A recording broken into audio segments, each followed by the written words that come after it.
Bob, is it true that the amount of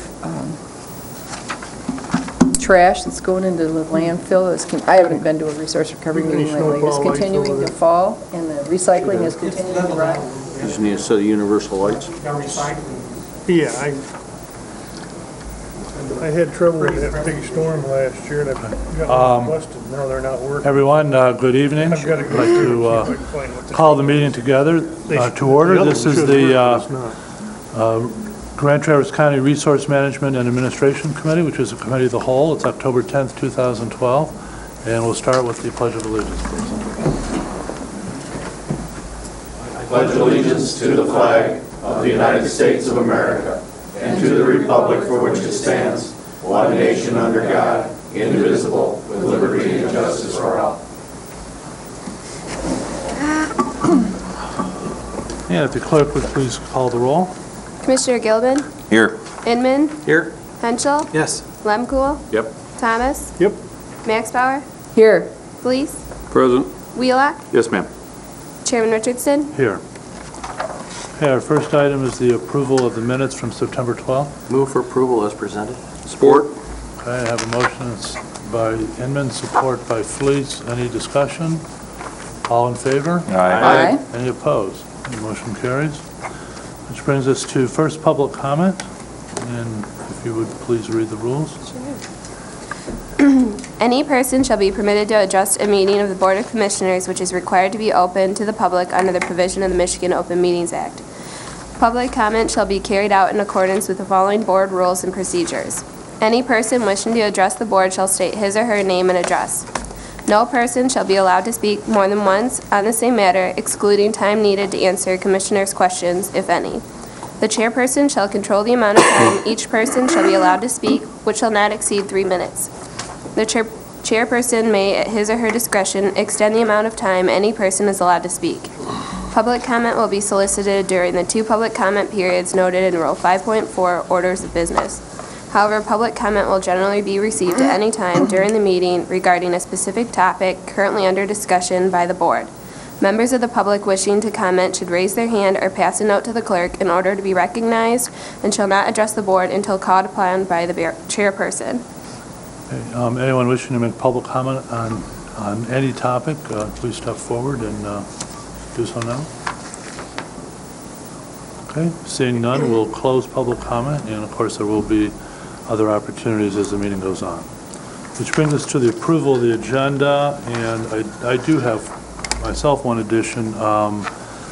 The conflict of interest on Commissioner Gilman regarding the purchase of video monitoring equipment I'd like to put under unfinished business. So are there any other additions to the agenda, or if I could have a motion? I'd just, Mr. Chairman, if you won't mind, we have a report on our desk from the Brown Bridge Removal Incident Project Team Summary, and I'd just like to put that under somewhere, just so we... Why don't we put it at the start of the administrator's report? Okay, that would be great. That's all right. I would just like to say just a few remarks on it. Okay. Yeah, okay. All right. Do we have a motion then? Move for approval as amended. Support. Okay. All in favor? Aye. Any opposed? Motion carries. No special orders of business, which then brings us to the consent calendar. The purpose of the consent calendar is to expedite business by grouping non-controversial items together to be dealt with by one commission motion without discussion. Any member of the commission, staff, or the public may ask that any item on the consent calendar be removed therefrom and placed elsewhere on the agenda for full discussion. Such requests will be automatically respected. If any item is not removed from the consent calendar, the action noted, receive and file, or approval is approved by a single committee action adopting the consent calendar. A. Receive and file. 1. Resource Recovery Manager's Report. 2. Conservation District Monthly Report. 3. Road Commission Monthly Report. B. Approval. 1. Snow Removal Services Bid Award. Facilities. 2. $25,000 Grant Award Mental Health Services for Sobriety Court Participants, District Court. 3. $133,500 Grant Award Mental Health Court Program, District Court. 4. Indigent Misdemeanor Contract, District Court. 5. bloodborne pathogens exposure control plan document update, Human Resources. 6, written hazard communication program document update, Human Resources. 7, American Federation of State, County, and Municipal Employee Letter of Agreement for 2013. Okay, having heard the items on the consent calendar, is there any member of the public who would like to remove one of the items for further discussion? Okay, seeing none, is there any member of the commission who would like to move an item? First, Commissioner Gilman first, B7, please. and Commissioner Mathauer, B1, and Commissioner Felice. All set. All set? Okay. Okay, so we'll deal with those after we get done with the consent calendar. Have a motion for approval. Mr. Chairman, I would move to approve the consent calendar with the exceptions of items B1 and B7. Support. Okay, I have a motion by Wheelock, support by Felice. By roll call, please. Commissioner Inman, Yes. Henschel, Yes. Lemkool. Yes. Thomas. Yep. Max Bauer. yes. Fleece. Yes.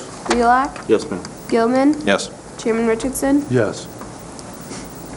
Okay, and that brings us to items removed from the consent calendar. So, Commissioner Gilman, item B7. I just pulled that off for clarification. That's essentially so we can align those contracts with the other ones. That's what that's for? That's correct. It's essentially to basically get this group with the rest of the contracts that expire at the end of 2013. That was it? All right, I have a motion. Excuse me, Art, what are you talking about?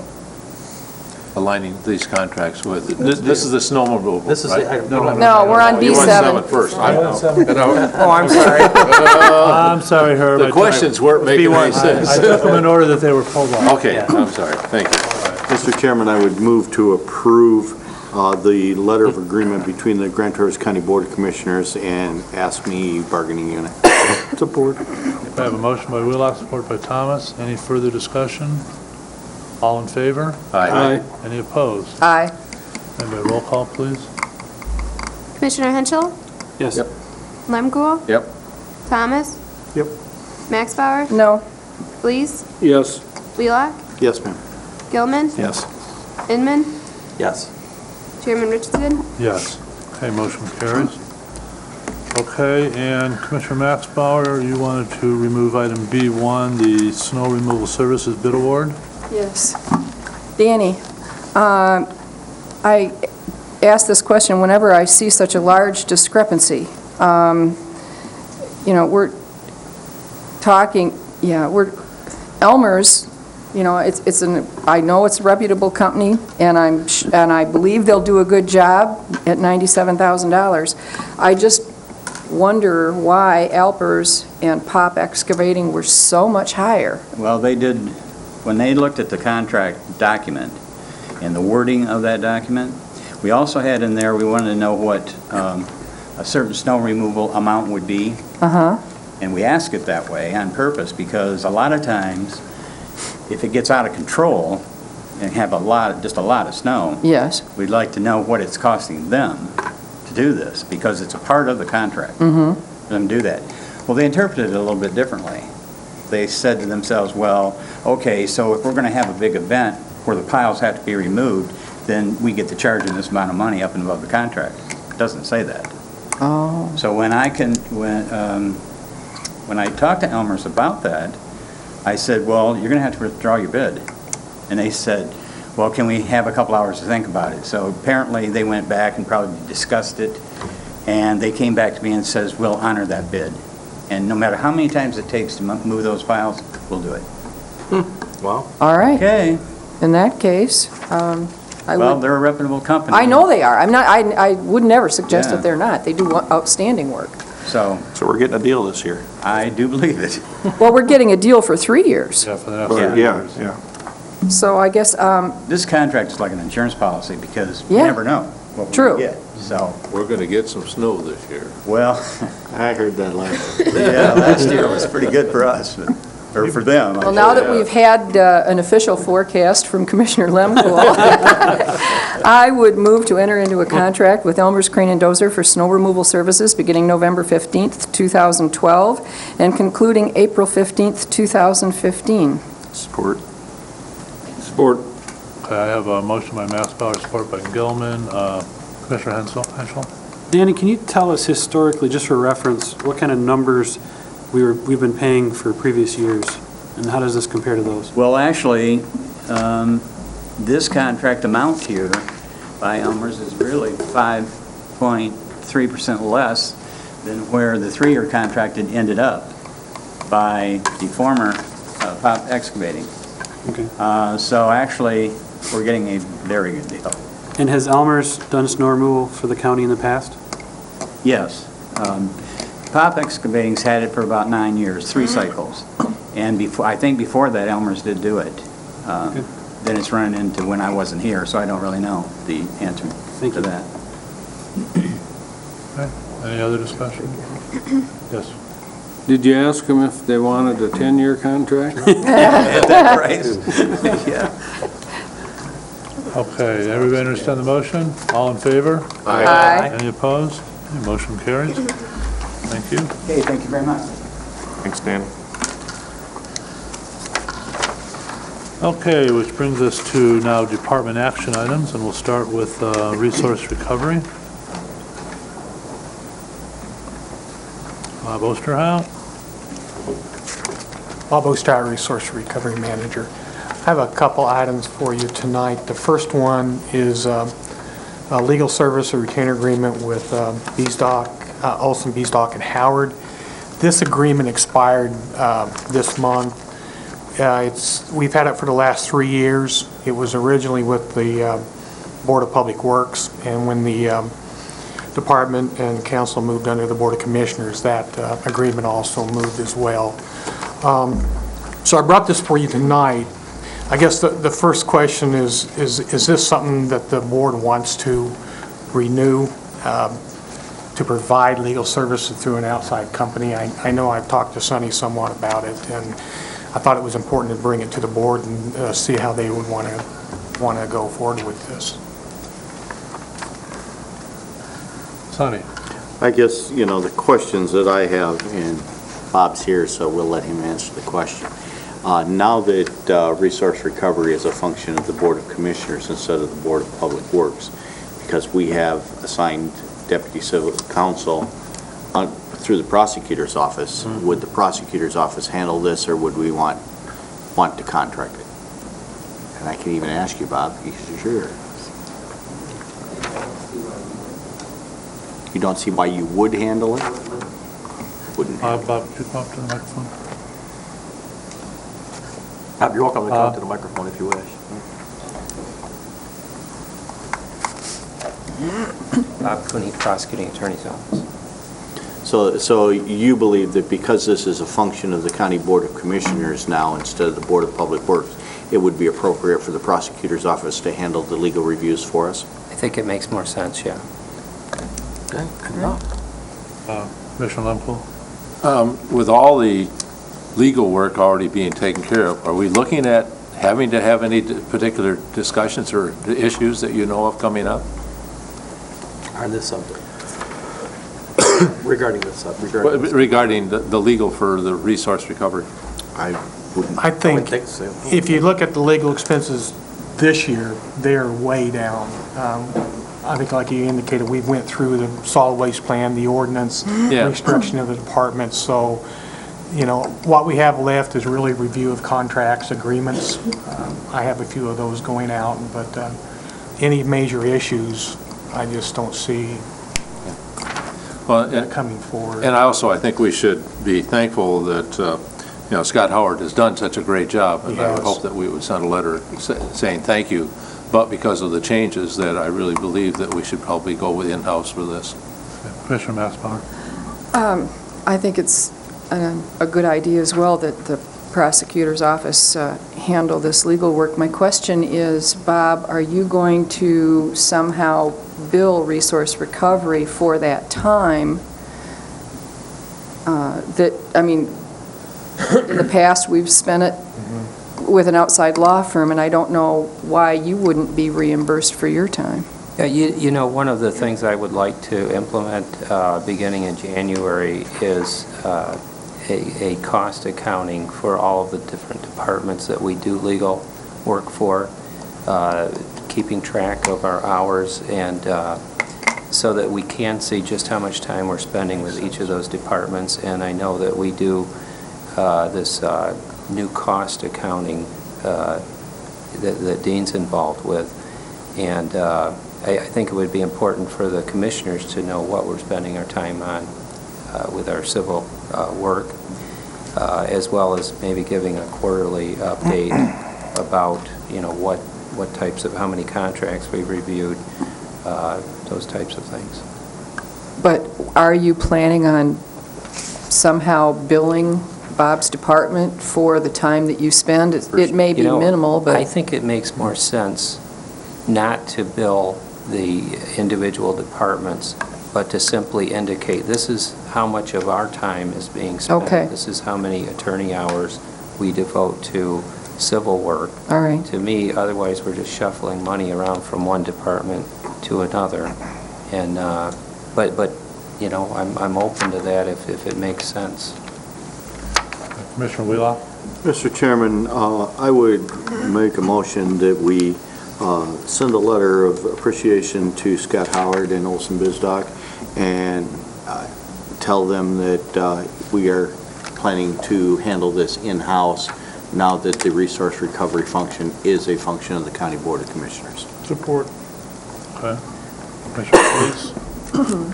I guess the comment that I would make, and Bob alluded to it, the fact that we've completely rewritten the ordinance, we've completely rewritten the policies and procedures, and Ordinance 17 and the solid waste plan, there should be minimal legal responsibility over the next, hopefully, 4 or 5 years. And this would be effective then at the end of this, January 1. January 1. Commissioner Flees? I was going to make the motion. Oh, you were going to make the motion, okay. Sorry. Well, the other issue, I mean, one of the issues I have is that the retainer agreement that's in our packet needs to be rewritten anyway before, you know, because all it talks about is the Board of Public Works and the relationship between the attorney and the Board of Public Works, which obviously is not the case anymore. Dave, did you have any thoughts or comments on this? No, I think it's fine. I think that if you get to the point where you have to do plan amendments again, you might need a firm that has that expertise, that's been through it before, because it's going to be a lot of effort on the prosecutor's office. But to do day-to-day work, I think it's perfectly fine, and we can work on either using the cost allocation plan to charge those costs back to resource recovery and other departments, or we can institute a billing system that works. I think it'll work either way, to tell you the truth. But I think the cost allocation plan already covers some of that. I think resource recovery is already paying for whatever administrative costs and legal costs are being incurred. So. And so assuming this is a proposed budget here on page 39, I assume we could take that $7,500 that's allocated for legal services out? Well, it's in the resource recovery budget, so I mean, what it's I covered by their resources. If you took it out, you would be basically putting it into fund balance, so So it doesn't really make any difference? it doesn't make any difference. It really doesn't make a difference, and remember that resource recovery, like construction code, are enterprise funds. So Do we need to take action, or does the contract we have now automatically expire on December 31st? I think it expired October 2nd. Oh, okay. Yeah, I believe it I don't believe expired on we the need to date of take any signature action. on that. Letter would probably do, just to let them know what the status is. Okay. And I'll work with staff on that letter. All right. Okay, is there any member of the public who wishes to comment on this? Seeing none, any further discussion by the commission before we vote? Okay, all in favor? Aye. Any opposed? The motion passes. Thank you, Bob. Well, actually, Bob Cooney, I guess we're done with you for the moment, but Bob Osterhout, we have more business to deal with. Thank you, Bob. The second agenda item is on the landfill surcharge. The Resource Recovery Council met last month, and they're recommending a landfill surcharge of $4 per ton for 2013 to support the budget. This is a reduction. The current surcharge is $4.45, so we've dropped it down to $4. Based on that amount, we would need about $55,000 in fund balance to balance out the proposed budget that's in this agenda item. And I wasn't actually going to talk about the budget itself. I wanted to bring the landfill surcharge before you, but I can talk about the budget if anybody has any questions. Commissioner Maxbauer, then Commissioner Inman. I would move to approve the landfill surcharge at $4 per ton for the year 2013. Second. I have a motion by Maxbauer, second by Inman. Larry? In this, I just want to let some of the newer board members know that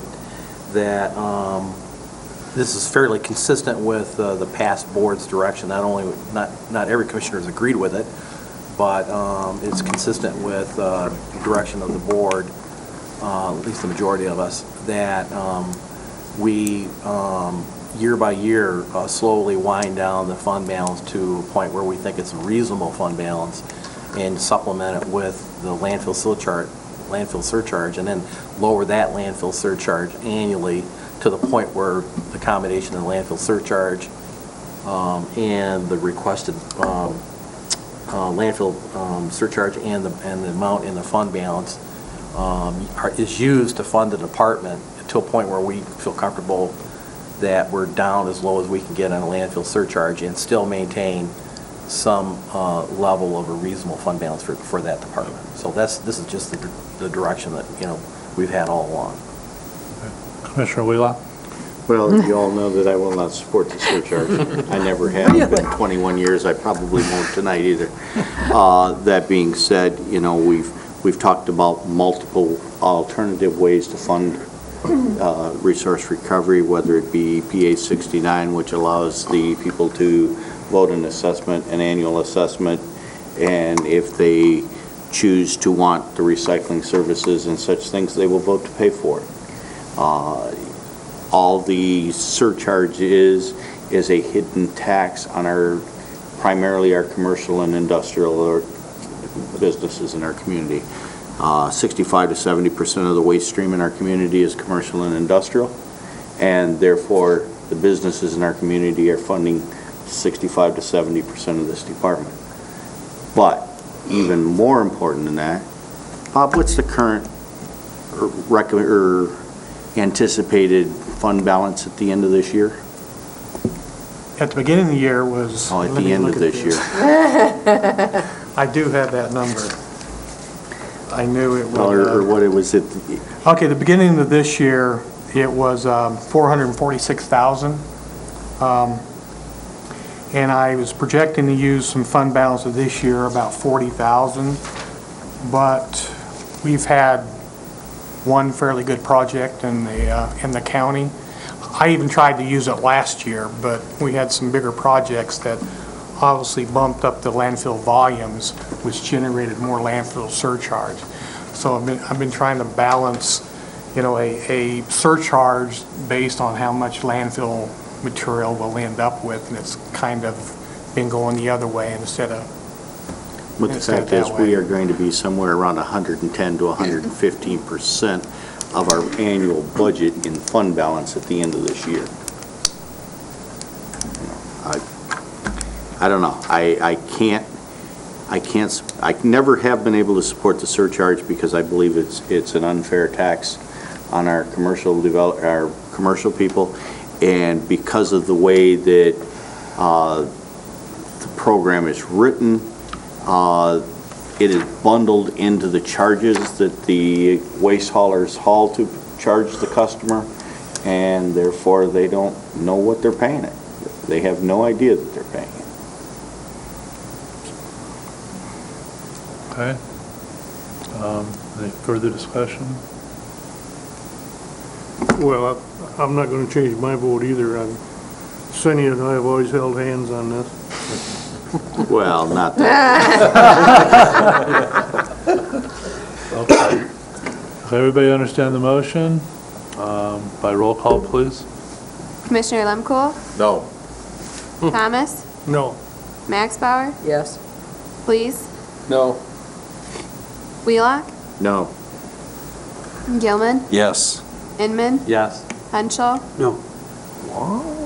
Chairman Richardson. That doesn't make a difference. I'll vote yes, but the motion fails 4-5, I believe. Yes. So what's the next step? Surcharge. Make another I move. think we Is did that this fund happen balance? last year too, didn't it? Make another move. About $3, maybe. Well, Mr. Chairman, I'll make a motion the landfill surcharge for Rule 13 be $3.50. $3.50. That'll slam down the fund balance. And I'll just want to make a remark. We don't want to get ourselves into a position where we don't have a fund balance and we have an operation and we have to go to the public and ask for a special assessment. Like the septic treatment plant has to go out and ask for a special assessment and try to get ourselves in a position of trying to tax the public for more money for operation that we've been continuing to do for a long period of time. And it's a mechanism that nobody's complaining about, and the residential people and the commercial people are paying for, and it is a user fee. So I think it's a fair way of going about it. I don't have a problem in dropping the fund balance lower than Bob would have projected for the end of next year, and I'll go with $3.50. Do I have a second to that? I'll support. Okay. And then I'd like Commissioner to Maxbauer? make some remarks. Go ahead. Thank you, Mr. Chairman. We need to fund this department. I realize that the landfill surcharge is not the best way to fund this department. I have never believed it. I have never liked it. But until this board can agree on a funding mechanism for resource recovery, we need to do something. I spoke with Bob very briefly just before this meeting started. Recycling continues to rise, and that's a good thing. So how else do you suppose that we will fund this department if we don't do this? Knowing how we've been unable to agree on how to fund it in the past. Commissioner Fleece? Also? Commissioner Inman, Yes. would you reconsider your motion, making it $2? That would bring in, Bob's got it figured at $2.48 at $4, so that'd bring in $1.24, which would reduce the fund balance considerably for next year. How much would that drop it down? Yeah. To drop at $1.24. And he was going to use... You have a fund balance of how much now? About 300? 446. Okay, and then you... At $3, the landfill charge, it would need $117,000 in fund balance. For every 50 cents, it's about $30,000. Well, that gets us a 3-year program if we go to $3. So what would $2 be then? About $177,000 in fund balance. See, I don't think this board can justify any county department having, like Sonny said, 110 or 115% fund balance over their budget. So your fund balance that's would drop crazy. to, the end of the year, go 400 to what? About 200, a little over 200, 250,000. And then we'd have to get serious about what is the appropriate level. Next year, the board can, Bob would probably have a better idea. The fund balance is going to be down where you could justify it. Yeah. And, you know, if Bob says $3 or And then, yeah, whatever, then the I issue- could the see issue is that, if you but kept it at- I'll have to, I wished you would just change it to $2 Okay. because I'll support The your only motion. comment I have to that is if next year, at the same time, if we do $2, then we're going to take it down to, what, half of that, and then the third year, we're done. Well, I'd like to make a comment, and that is, does anybody expect the, trash hauling rates that our businesses are charged, to drop substantially because we cut $1 or $1.50 or $2 off the tipping charge? You're not gonna do it. I mean, I'm guessing that most of these companies will just say, well, a little better profit margin here. Yep. They're not, So, they won't. so all we're doing is basically taking money that we're using to fund this department and transferring it to the trash companies with the idea that 3 years down the road, we're not going to have enough money. Then we'll, without having a better idea, we'll come back, raise the tipping charge, and then the rates will go up. Oh, we got to raise your rates because they raised that tipping charge on us. I mean, does anybody know how much the rates have dropped? Yes. The year I was elected, before I was on this board, it was $9 a ton. It was a hair over $9 We when I got on dropped it the steadily board. down to, $4.45. it was $4.45 this year, and we're Right. talking about $4 or less for next year. Go ahead, Dick. My hauling charges have never gone down, they've just gone up. Oh, yeah, they would Now, never. they're up to over $100 now. Mine have. I mean, I'd be willing to reconsider my motion. I would too. I'd like to reconsider it to $3. Motion to reconsider for $3. Well, he wants to withdraw his motion. Are you willing to support him at $3, or do you want to vote at $3.50? I want to vote at $3.50. All right, Okay, well- let's try to vote at $3.50. then. Okay, we have a motion. We have a motion, a second, at $3.50. This is just like an auction. Commissioner Henry. That's a Does poll. statute require the existence of this department? The statute requires that the county have a solid waste plan. Okay. We went with 350. So we have a plan.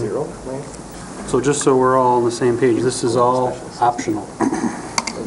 Thank you. Okay, Well, I guess, the point is, I alluded to it earlier. Public Act 138 and PA 69 both have statutory methods by which to fund recycling and solid waste in Grand Traverse County. We have never had backbone enough, and the townships have not had backbone enough to stand up and say, you either do one of two things. Either you can declare it, the townships could declare and put it on as a special assessment, or you can put it out to the vote of the people. My point is, if the people want the recycling, they will figure out a way to pay for it. If they choose not to want to pay for it, then we probably, as a service, we maybe shouldn't be doing. That's always been my contention. All right, let's see. what okay, everybody 350 understand the does. motion? By roll call, please, is for $3.50 per ton tipping charge?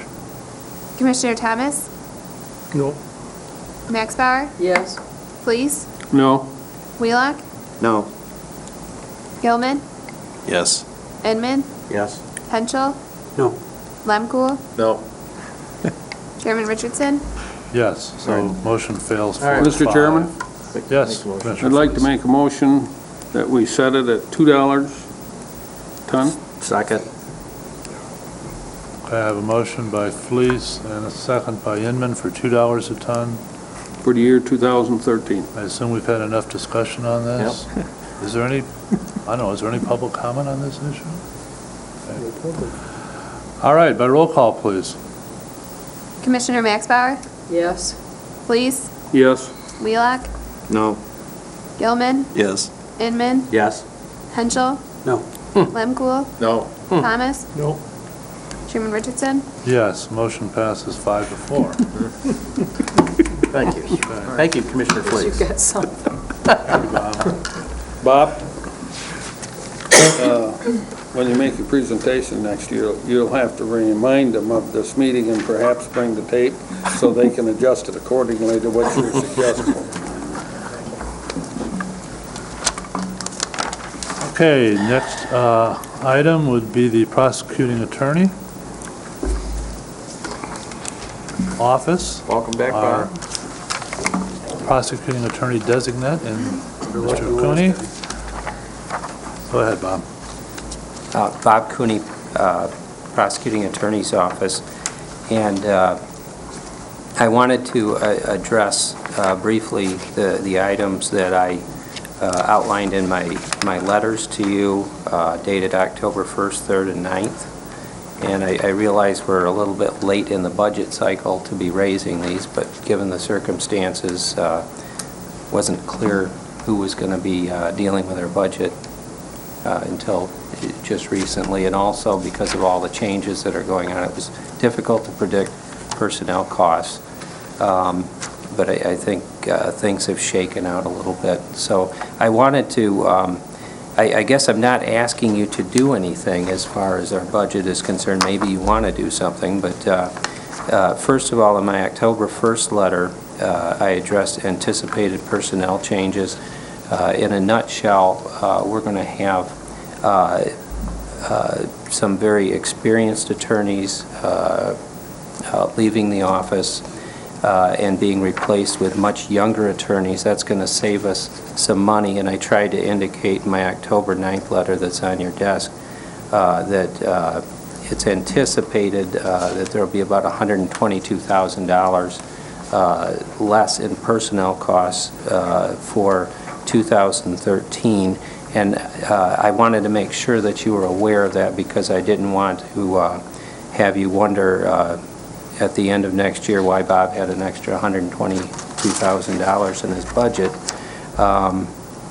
So anyway, the other thing is I did speak with Dean Bott today. He reviewed the figures that were provided by the Human Resources Department expensing the cost of each of the prosecuting attorneys in our office and their proposed replacements, or replacement value, I guess you could say. And he indicated he didn't have any issues with those. I asked Dean specifically, you know, it looks like for sure we're going to have about $50,000 less, $51,087 to be more precise, that I wouldn't expect to spend even if we added another prosecutor, which I have no intention of doing anytime soon. But I asked him whether it made sense to just ask you to take that out of our budget at this point, and he said he felt more comfortable just leaving it in the budget right now, that he preferred to have that built-in cushion. These numbers are not set in stone because even though I've made one hiring decision, you know, there are more to come, and so I don't know exactly where that's going to play out, but I think they're conservative numbers.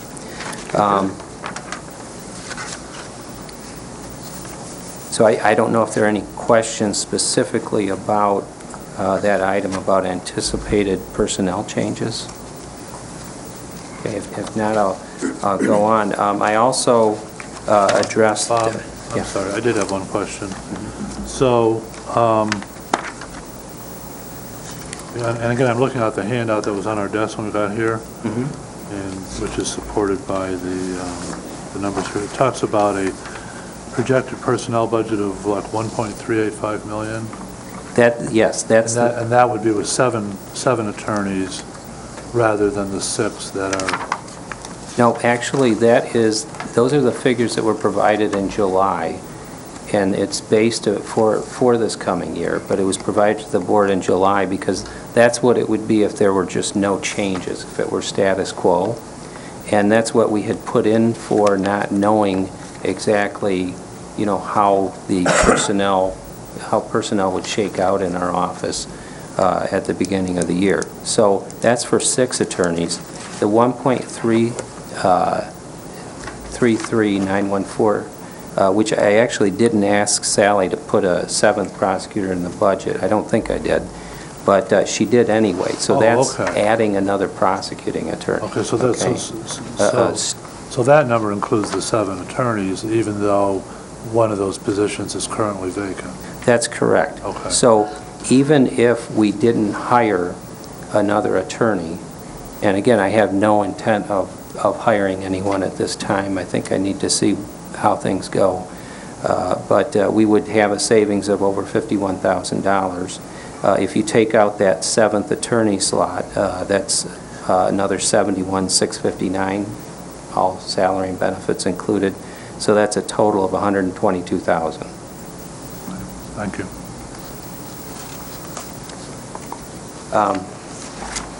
Another item I addressed in my staffing plan, or in my October 3rd letter, was our staffing plan. And, I had heard all along that when we eliminated a prosecuting attorney in 2010, and Al did that voluntarily, that the board had agreed to keep it in our staffing plan, but take the money out of the budget. And so when I went to verify that, actually there was no vacant attorney position in our staffing plan. So I was concerned about that. And so I went back, I got a copy of the resolution.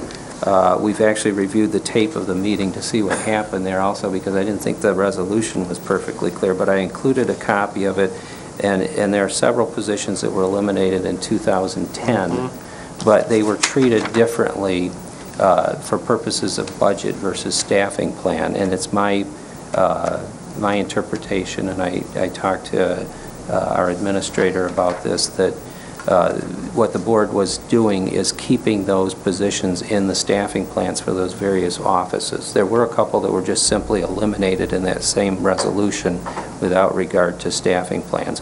But I guess what I'm requesting, and if you go back and watch the special board meeting on September 10th, 2010, you'll see that Prosecutor Schneider did ask to keep that position available. What he said is, we will try to get by without it, but I don't want to eliminate it from our staffing plan. I do remember that. Okay.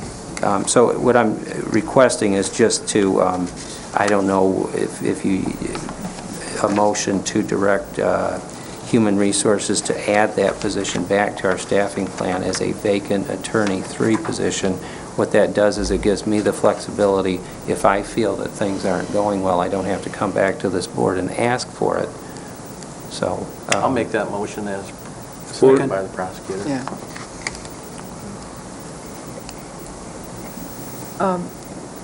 Well, wait a minute. Before we start discussion, did you have more you wanted to do in your presentation? No. Okay. Go ahead, Commissioner Maxwell. Bob, you and I have had a conversation about this, so this won't be a surprise to you. And I've said this at other meetings in the past. I'm hearing from members of the public and from trustees, township trustees, that they are not seeing the prosecutions that they feel they should be seeing.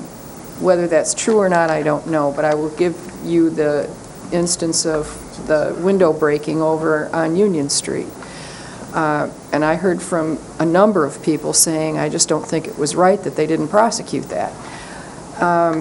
That certainly is a decision for your office to make, not me, but what I want to convey to you is, if you need an attorney, please do not, to make necessary prosecutions, if you do not have enough staff, please bring it back to us. I do support this, but I want to see people who break the law properly prosecuted.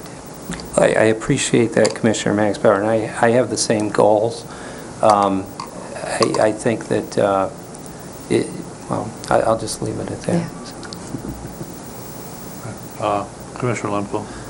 Yeah, did you get the email from Dawn McLaughlin about the prosecuting, that the cases are not seem to be coming to you as quickly or being taken care of as quickly because they have gone from 4 CPS workers to 14. And so they've got a huge amount of backlog that's coming at you, and they don't think they're getting the services that they need. And you got a state contract that's not being billed fully for that. Yes, I did get that email, and that actually I was going to address that in the other item that was in my October 1st letter, and that was regarding creating a senior attorney in charge of probate and family court services. And maybe I could just get into that right now. Okay. The reason that I wanted to create this new position is in part because of what you're talking about. Child Protective Services, since 1998, when Amanda Steele, who is an attorney 3 in our office and handles these types of cases, neglect and abuse, et cetera, when she hired in 1998, there were 4 Child Protective Services workers with DHS, and today we have 14. But we still have the same coverage in family court and probate court. She handles all of those cases. She does an exceptional job because that's what she's done for the past 15 years. She knows all the folks in Child Protective Services and Child Family Services, the judges, the probate court workers, and on and on. And so she's very efficient at what she does. But if there's one goal that I have as the presumptive prosecutor-elect, it is to take that court off the back burner and devote more attention to it, because most people think of the prosecutor's office and they think of prosecuting felony and misdemeanor cases, and they don't think about the important work that we do over in that probate court, which includes neglect and abuse cases, where we're representing the Department of Human Services in cases that involve child neglect and abuse, and whether or not to terminate parental rights or try to enter into a parenting agreement and work with the parents to try to solve whatever problems are there. We deal with juvenile delinquency in our probate court, where we represent the state in cases involving juveniles who've committed crimes. And our goal there is to create healthy, productive citizens out of those kids, and how we deal with them as adults affects them for the rest of their lives sometimes. And certainly that's true in neglect and abuse cases also. We also, and some of you may not be aware of, I'm sure you're aware of this, but some of the public might not know that we also have a child support and paternity staff, 2 persons in our office, which is really overseen by Ms. Steele, in order to establish and enforce paternity and support orders to make sure that if someone brings a child into this world, that they are not going to be able to walk away from the obligation to make sure that that child is properly financially taken care of. This is the court where I believe that we can make the most difference in people's lives, because frankly, once they get to circuit court, sometimes it's too late to do that. So that's why I proposed this new position, not only because I think we need to have more staff there. Obviously, this doesn't add more staff, but what it does is it puts Ms. Steele in a supervisory role and a policy-making role, so that we're not just going along trying the neglect and abuse cases and the juvenile cases and doing the same thing that we've done over and over. We're now thinking more about how can we be more consistent in our policy making, what new ideas can we bring to the table. If you go back about 10 years ago, we had one prosecutor in our office who was solely devoted to juvenile cases, and that lasted for several years, but there were a lot of great ideas that came out of that period, and that went away eventually, and it's probably too much to have one person just devoted to juvenile cases. But I'll tell you, some of the innovative ideas that came out of that I thought were very important, and that's the kind of role that I see for Ms. Steele, because again, she knows all the folks. She knows the foster care parents. She knows the CASA workers over there. Maybe I shouldn't say this, but frankly, I think that even though we have 2 highly qualified, exceptional candidates, I think, for our probate court judge, I don't think anyone would disagree that's aware of Ms. Steele, that she has probably as good a credentials for that job as anyone, given 15 years of experience exclusively prosecuting cases in probate and family court. Bob, I think, just to carry on with that, I guess I'm more concerned about today and the next 3 months how do we carry forward, because there is becoming a backlog, and what are we going to do about that? And I'm sure you're not the person to maybe answer that question at this point, but I would really hope that you would carry it on to your boss today, that we really need some help in that particular arena today. And I just hesitate to have you try and wait for another 3 months before we start doing some of these cases, because some of them are very, they're demanding today. I will make Mr. Schneider aware of that. Okay, I appreciate that. Before you go We have a motion on, on the actually, floor. we do have a motion on the floor, and I think it's a rather minor part of it. I'd like to deal with that, and then we can deal with the whole, hopefully the whole reorganization in one fell swoop, if that's okay. Does everybody understand the motion? Sonny? I guess, I certainly understand the motion. I think I'd like to hear from our HR director and our county administrator about an opinion about this before we do that. Seems how they're both sleeping here. I mean, they're both here. Jen, do you have any comment, or David?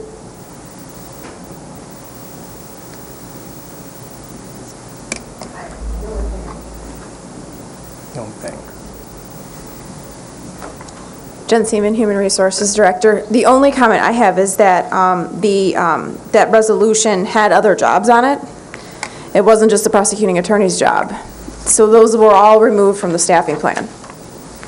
So just as a FYI for the board. Yeah, I can explain that. And I understand that.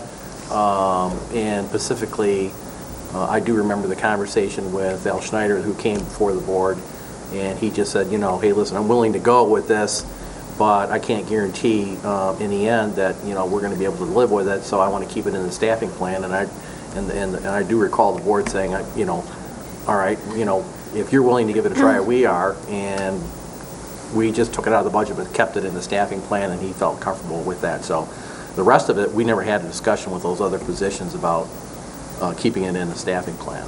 And I actually recall that conversation as well. I mean, I was there through the budget. I don't know why the resolution says, or was written the way it was. I just wanted to make sure that you guys were aware of that. That was all. Yep. So the motion, did you have any comments, Dave? I do. Go ahead. The keeping positions, after you've eliminated the funding for a position and keeping that in a staffing plan is actually an interesting idea, and it applies pretty well in some cases and not in others. Construction codes, for example. When there's a downturn in the economy and there's no building permits being issued, or they're way down, the need for that many inspectors is not, it doesn't make sense to keep a full staff of inspectors. You should trim them back, but not take them off your staffing list, because when the economy ticks back up, you might want to get them back in there quickly when the building permits start coming in and you need to get those inspections done. In the prosecutor's office, the same thing could be said, but when crime goes down, then we should reduce staff, and when the caseloads are way down, like they are today, we should reduce staff, and when they get back to normal, they should be put back up again to to whatever clip that they need to be put up to. It's hard to, get everybody to come in and say, well, things are just slow around our office and we're going to cut back now. What we do here is we really don't want to get rid of the ones we have, and so it really is an unusual thing to keep a staffing plan alive after the funding has been eliminated for those positions, unless you've got a really good reason for doing that and a basis for doing that. Caseloads usually are the basis for doing that. Okay. Commissioner Fleece. My recollection is the same as Commissioner Inman's, and obviously you weren't here. Correct. But it was the agreement this board at that time made with Al Schneider that we would leave that in there, and the agreement was if he deemed it necessary, he would fill it. And for us not to continue to honor that, I think would be a misdeed, because that was absolutely the agreement. Commissioner Gilman? Just a thought. Now, essentially, so what you're saying is, you're saying as a result of losing some of the senior attorneys, a potential need for filling some of your caseload. But the fact that you'd be losing the seniors, you're saving the money, and even though there isn't officially money set aside for this unfilled position, it would probably be okay because you'd be able to handle it under the existing budget, because even if you had to fill the position, there's what is being left in the budget from what would be if we still had those senior attorneys. Yes, there's still an extra $51,000 in there, even if we filled the position. Bob, how many people do you anticipate leaving? 3. That's 3 attorneys. And we have 6 attorneys in our office total. And I would like to respond to Administrator Bennett. I certainly appreciate his comments, and I understand it probably is unusual to leave a position in a staffing plan after 2 years of not being funded. And I think the unique circumstances in this case are that we are losing, I think I totaled it up, about 58 years of experience. I don't know how much time is going to have to be spent in training, not just the experienced attorneys in our office taking the time to do that, but also sending newer attorneys to training classes. And I would point out that we are at the same staffing level for attorneys as we were when I hired in 1993. Since that time, my understanding is the Sheriff's Office has increased their road patrol by 70%. We've already talked about Child Protective Services going from 4 to 14 caseworkers. And another unique thing, I think, is that it's kind of like the cherry crop as far as the numbers that you talk about with criminal cases. We are significantly down over the last, I would say, 18 months or so. I do see it kind of like the cherry crop, and that, is that really going to continue in the foreseeable future? Because it seems like an aberration from what we've seen, in the 19 years that I've been here.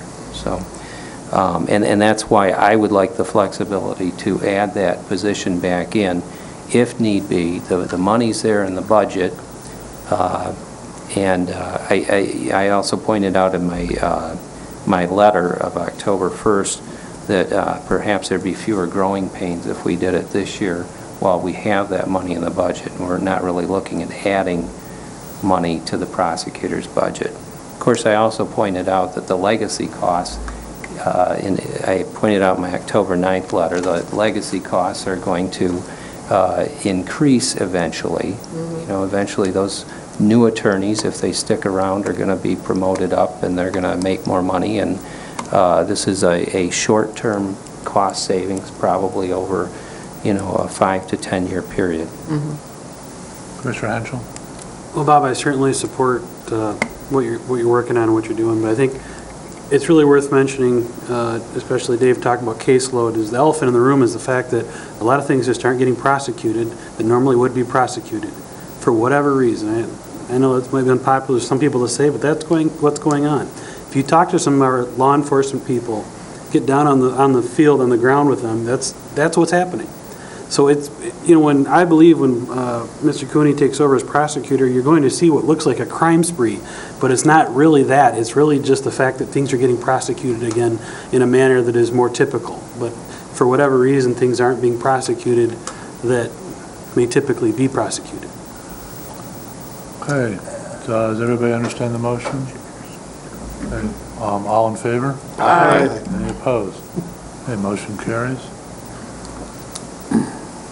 So then I guess the next question is what is basically a proposed reorganization of the staffing positions in the prosecuting attorney's office. Commissioner Inman. I guess it would just be my personal opinion that this would be just a courtesy information piece, and that, if we give the prosecutor X amount in a budget, he could structure his department however he feels fit to best fit the type of cases that he is having in his office, and civil work and trying to balance everything out. So, over time, it's going to be, it could be changing and flipping and those kinds of things depending on what we see moving forward. And he should, whoever's in that position, Bob will be in that position, should have the authority to make those changes without our consent. And then this would be just like courtesy notice type thing, just letting us know what's going on in this department. That's just my opinion, but. But I was looking more just to provide the information so you're aware of it. I did discuss with Dean, well, does it make sense to cut $51,000 out of the personnel budget? Because I'm fairly confident we're not going to use that much. And again, his reaction was, well, I'd prefer that it just get left alone. But, that, I guess that's what, if you were going to take a vote, Chairman Richardson, I guess I would prefer it be on taking a specific amount out of our personnel budget rather than approving a certain personnel plan, because I don't want to be locked into a particular, well, I said it was going to be an AP1 at level 2. Well, the problem is, and the thing we haven't discussed, Yep. is that, the issue of reclassification has been sort of, burning a hole in, people's whatever for a while here. And you might argue that this looks a lot like a reclassification, and of course, the next item on the agenda is a reclassification request when, this board said that it did not want to, handle any reclassification. So I was going to address this not to you, but actually to Commissioner Inman. He said, well, any department head should be able to, reorganize however they wish, and I just wonder if, that's a little too broad a statement. Yep. Mr. Chairman? Yes. I could probably address that. I see it a little differently. I mean, if it's the sheriff's department managing his particular affairs, I mean, he's also an elected official. The prosecutor's also, that office is managed by an elected official. I think those things which are within our administrator's purview as far as management here, we've kind of made a decision we're not going to do that. We're not going to be reclassifying here, but I think that within the management of our co-management, or so to speak, of those other elected positions, I think it's a little different.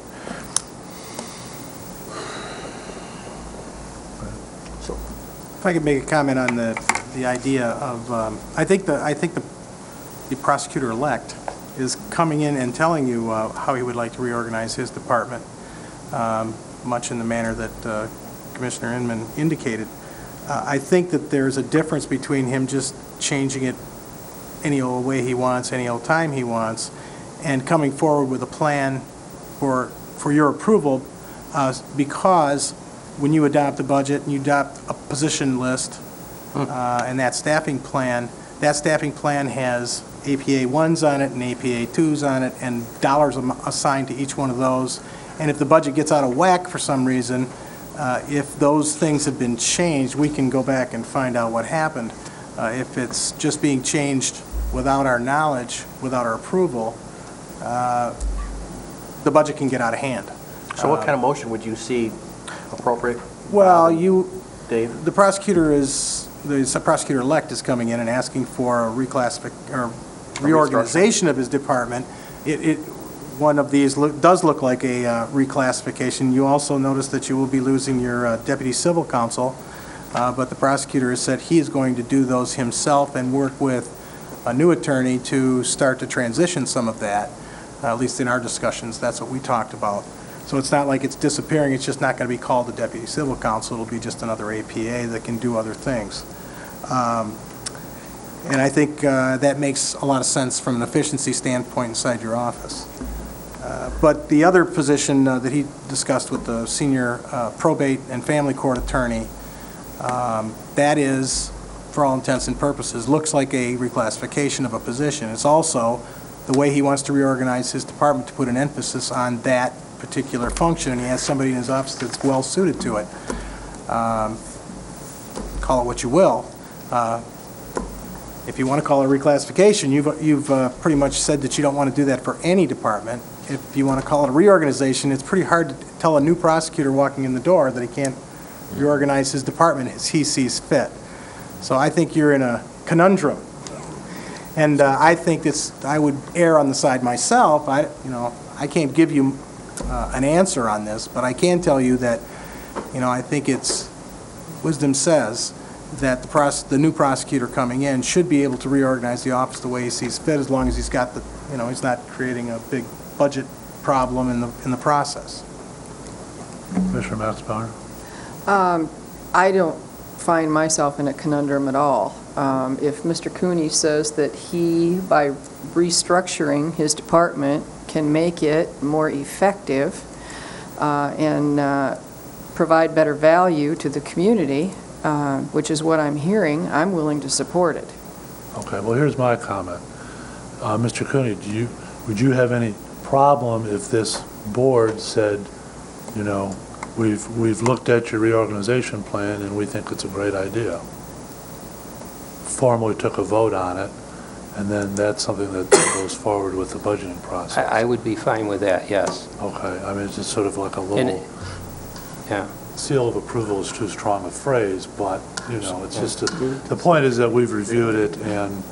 Yeah, and we're I good. did anticipate your question and your concerns about, is this a reclassification? And I guess I'm viewing it more as creating a new position, and we did that when we created Deputy Civil Counsel in our office, which we're eliminating again at the same time. No, I mean, personally, I have no problem with what you propose. I think it's a great idea. I think it's great that you're being as creative with it as you are. But under the circumstances, we just don't want, I don't think we want to open up the floodgates for, the entire county, as it were, But without. I think he's answered that, the Yeah, reclassification. okay. So But I guess what my I'm question also- is, would someone like to make a motion?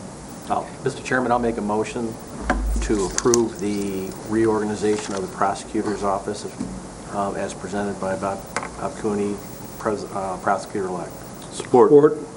Okay. Is there any further Dave's got it. This would be effective January 2013?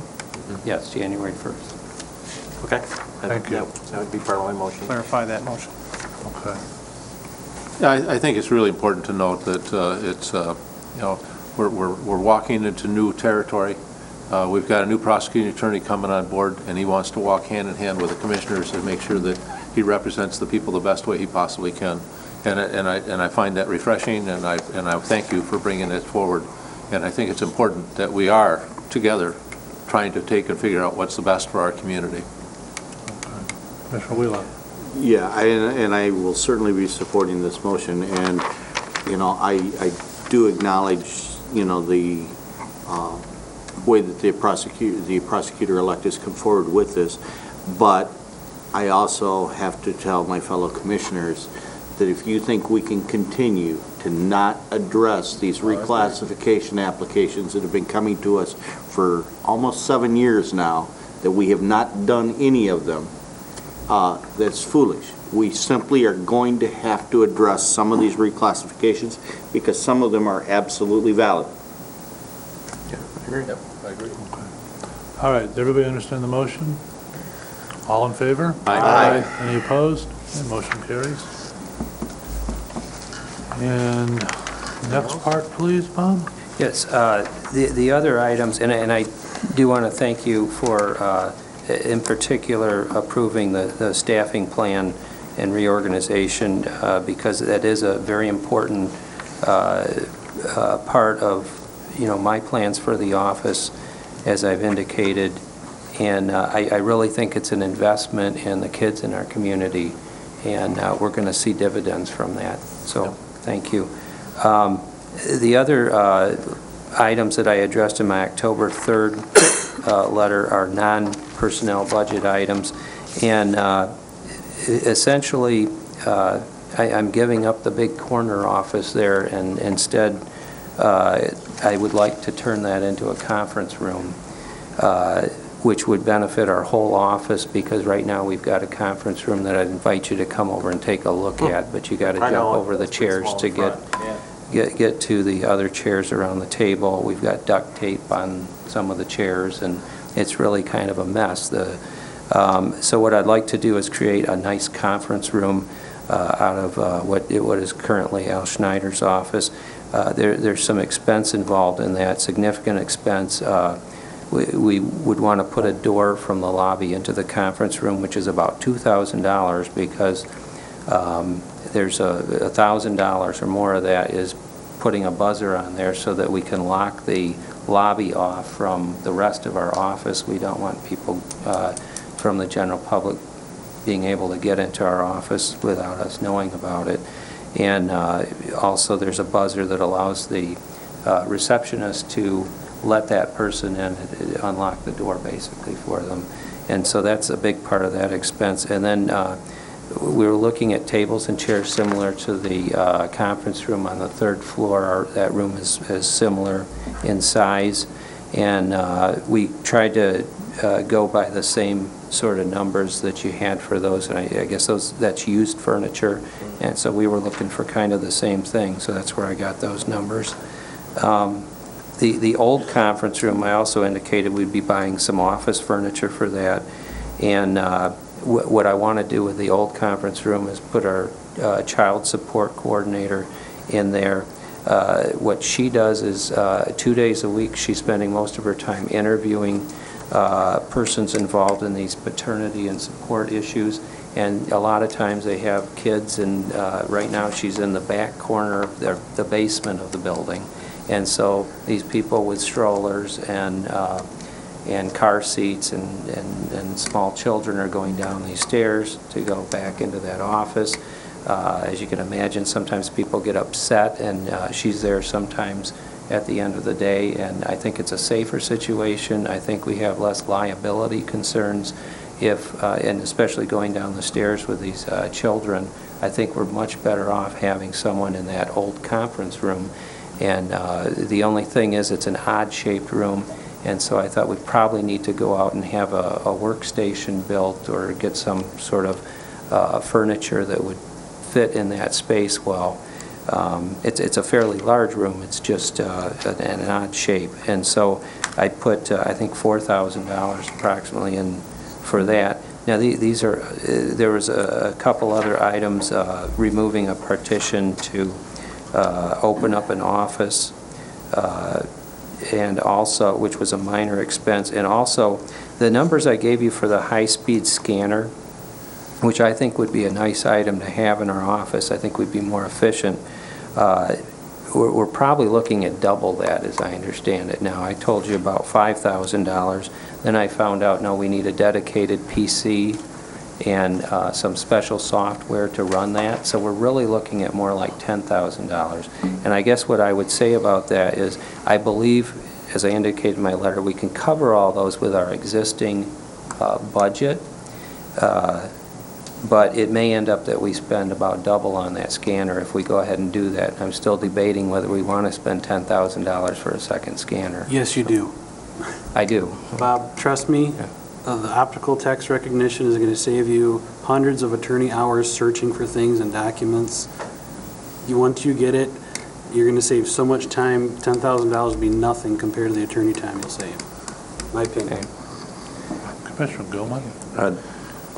Is this something where you need to make an adjustment in the projected budget? I mean, you don't expect to spend $51,000. I mean, could that be an adjustment right off of there, and it'd save a lot of trying to find where the money's going to come from our administrator's part? Well, the reason I believe we're going to have the money in the budget is because we had an attorney resign a couple of weeks back, and we're looking to fill that position. I don't want to rush into anything, though.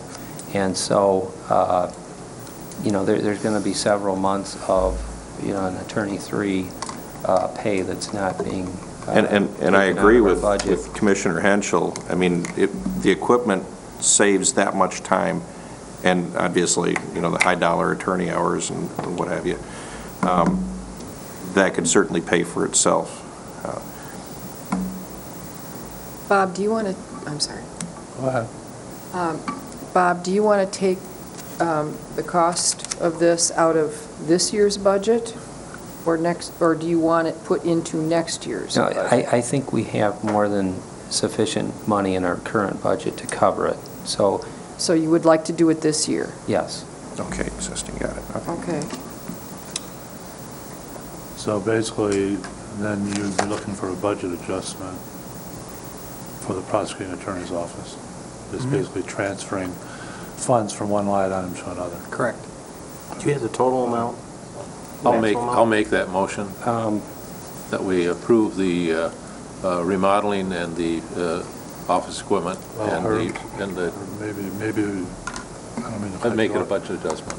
Maybe it'd be smarter to get the budget adjustment actually written down and bring it back to, Well, So do you want I'm inclined to think that if he's spending the money out of his 2012 budget, which we are currently in, we will see this budget adjustment just like we At do Ways and every Means. other, Okay. every other budget Means. adjustment at Ways Why and don't we Means. just direct staff to make the That's fine. budget? You know, there's no, That's what I mean. I don't think we have to talk Just- about any just of to the bring it- specifics. Oh, yeah.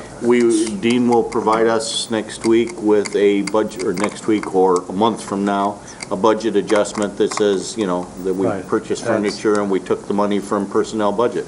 that was my point. Yeah, there's The only no question reason I we have, to deal I with was that. going to ask another question, if you don't mind. Will our staff be doing all the construction? Yes.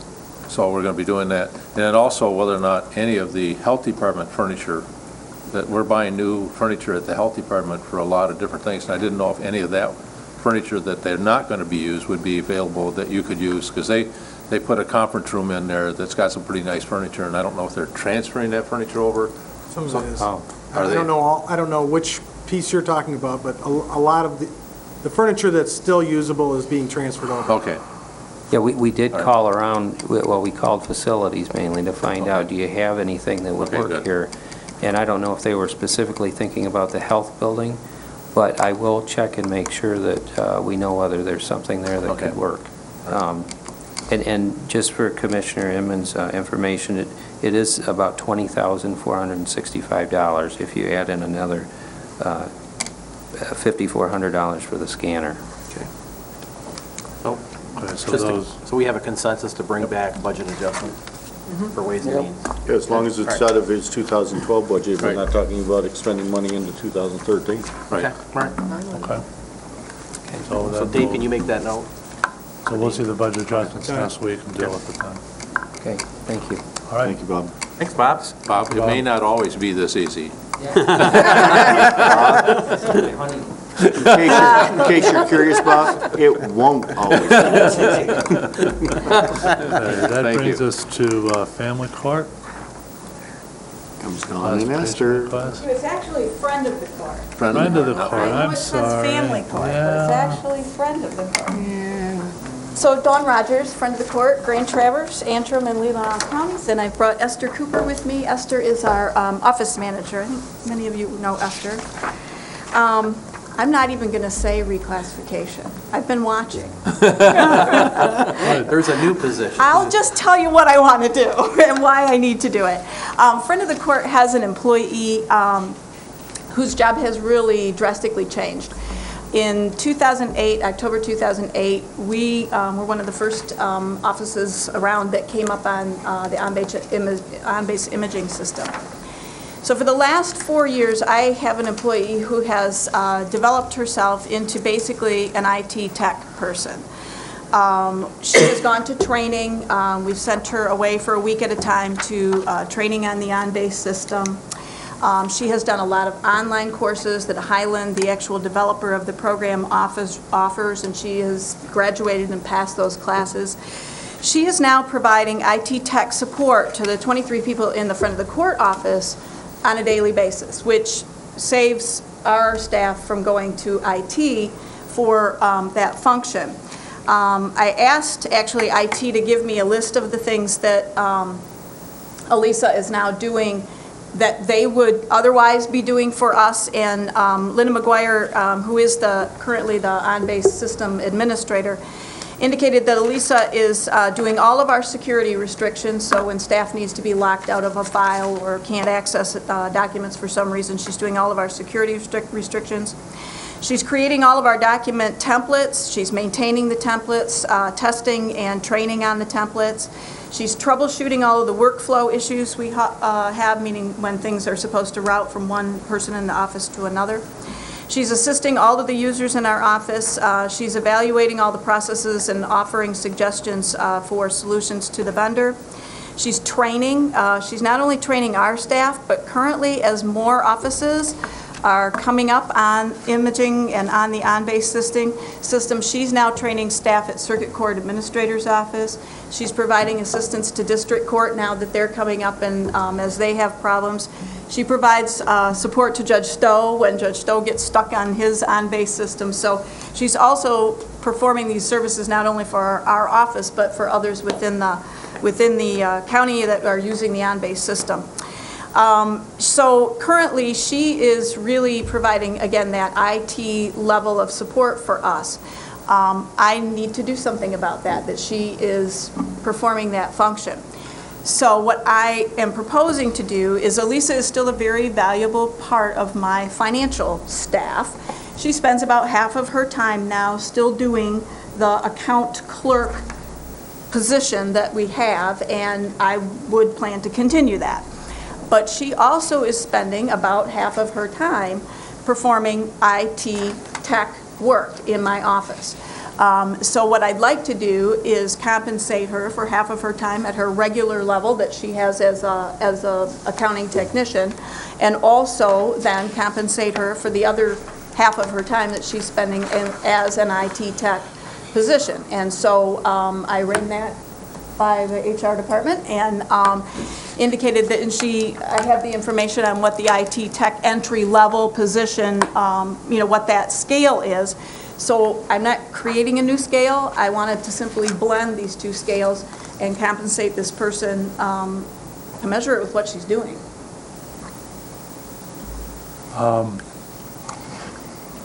All of the changes and the digitizing that we've been doing,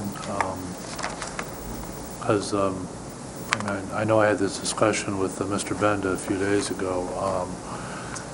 Is it possible that we'd be looking at a more complete reorganization or reframing of the way your department works? And I obviously don't know enough about it, but certainly the whole idea of the digitization is that it would save time and money in what staff has to do, and obviously creates other needs in other areas, while hopefully it saves in other places. So is that something we should be looking at rather than just a specific thing like this, or?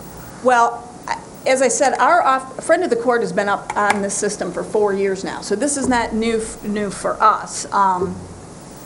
We had an immediate savings in our budget. We used to spend, and I wasn't completely prepared for that question, but we used to spend at least $10,000 to $12,000 annually taking all of the friend of the court files that would close, sending them off to a vendor, having them imaged for archival purposes. When we moved to document imaging, everything is immediately imaged, so we no longer had to do that. So we had realized almost an immediate savings there. And in addition to we don't need files, we don't need labels, all of those supply kinds of issues as well. So all told, I think right off the bat, we were probably talking maybe $12,000 to $15,000 that we saved in our budget by moving to the imaging system. Could we cut staff because we went to the imaging system? No, and we haven't cut staff in 4 years because of that. Did we slow the growth of staff needing staff? Maybe. That's a very hard thing to quantify. Friend of the Court has always been one of those offices that has a lot more to do than it has people to do them. We have, about 6,500 active cases and 23 people to deal with them. So, there's just that challenge, and always has been that challenge. It is the nature of the beast. But the only staffing thing that has occurred really is the one that I'm discussing with you tonight, which is just this person's job has changed, and it's appropriate for me to recognize that. I think I have talked with Judge Rogers and Judge Power, of course, about that. They're the supervisors, obviously, in the front of the court office, and they have recognized that this person's job has changed as well, and have approved us making this change to our to our compensation of her. Commissioner Redmond? Just two things. One is, you know, we have had looked at a couple situations where Jen has, under her recommendation, considered it a new position, and then you're just transferring an individual into a new position that is available to fill. And we've handled it, some situations in that manner, and if this situation fits that, based on her feeling or recommendation, you know, then I need to hear from Jen, if we can hear from her. I will just let you know that I talked to Dave Benda briefly in his office the last several days, and that Dave feels, as well as Sonny, and I'm probably the most of the rest of you, that once we get through this budget for 013, what we really need to do is sit down and talk about a strategic plan for the next 3 years and a work plan for 013 that will be developed out of that strategic plan. Dave feels, and he can speak for himself, but we talked about at some point in time we're going to have to initiate this classification process, and it's just been one of these situations where we've had to hold it while revenues were going down.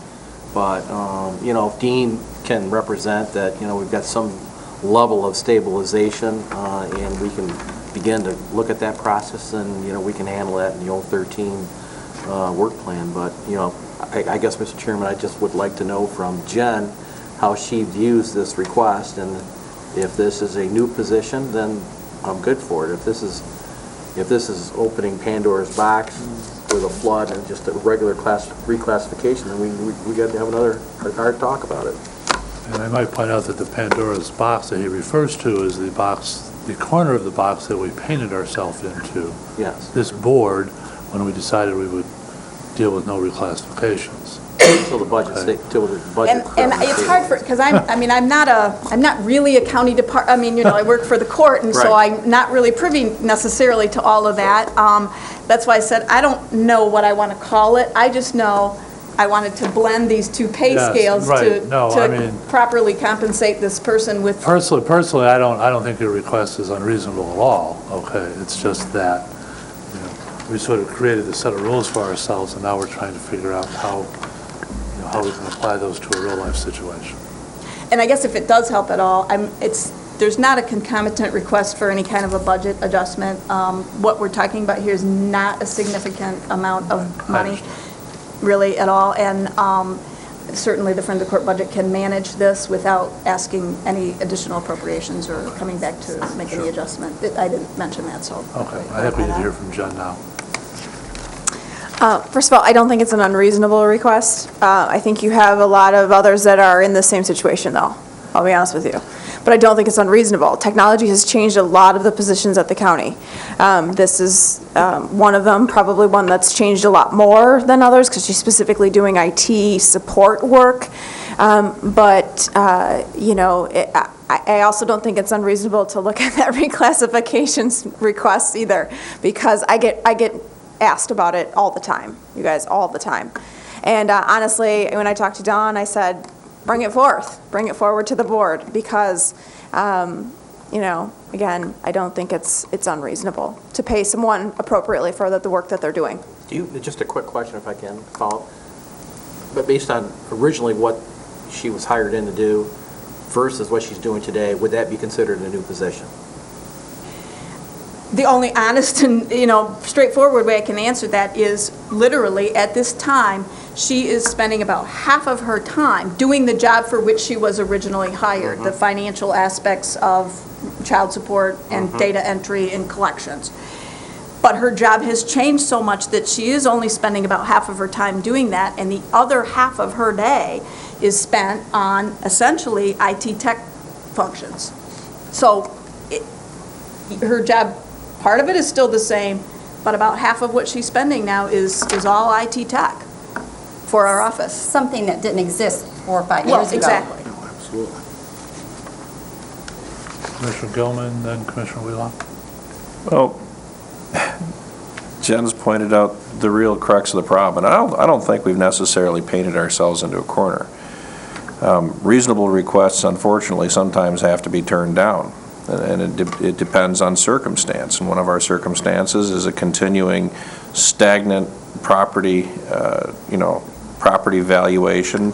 Our tax receipts are going to remain what they are or less in the next couple of years by the looks of it.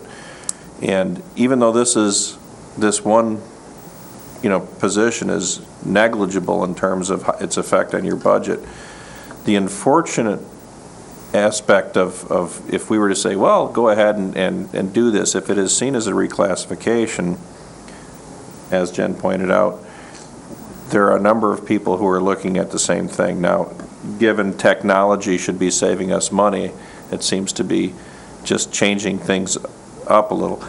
Personally, I'd like to be able to just take these cases one by one and deal with them and and essentially just be able to say to those other people, you wait until we're ready to deal with that one by one. But the problem is she will get those calls. She will get a lot of pressure to make those other reclassifications. I said it last year, and I'll say it again. Sometimes in our positions, we take on these extra things. It's an adventure, if nothing else. I mean, the new thing in the office, there's no doubt she should be commended. She should be recognized for what she's done as far as taking on those additional responsibilities. But at this point, I don't think we should be making any reclassifications, at least at this point in time. Commissioner Wheelock? Well, I've always, I have repeatedly supported some of these reclassifications along the way when the majority of you chose not to.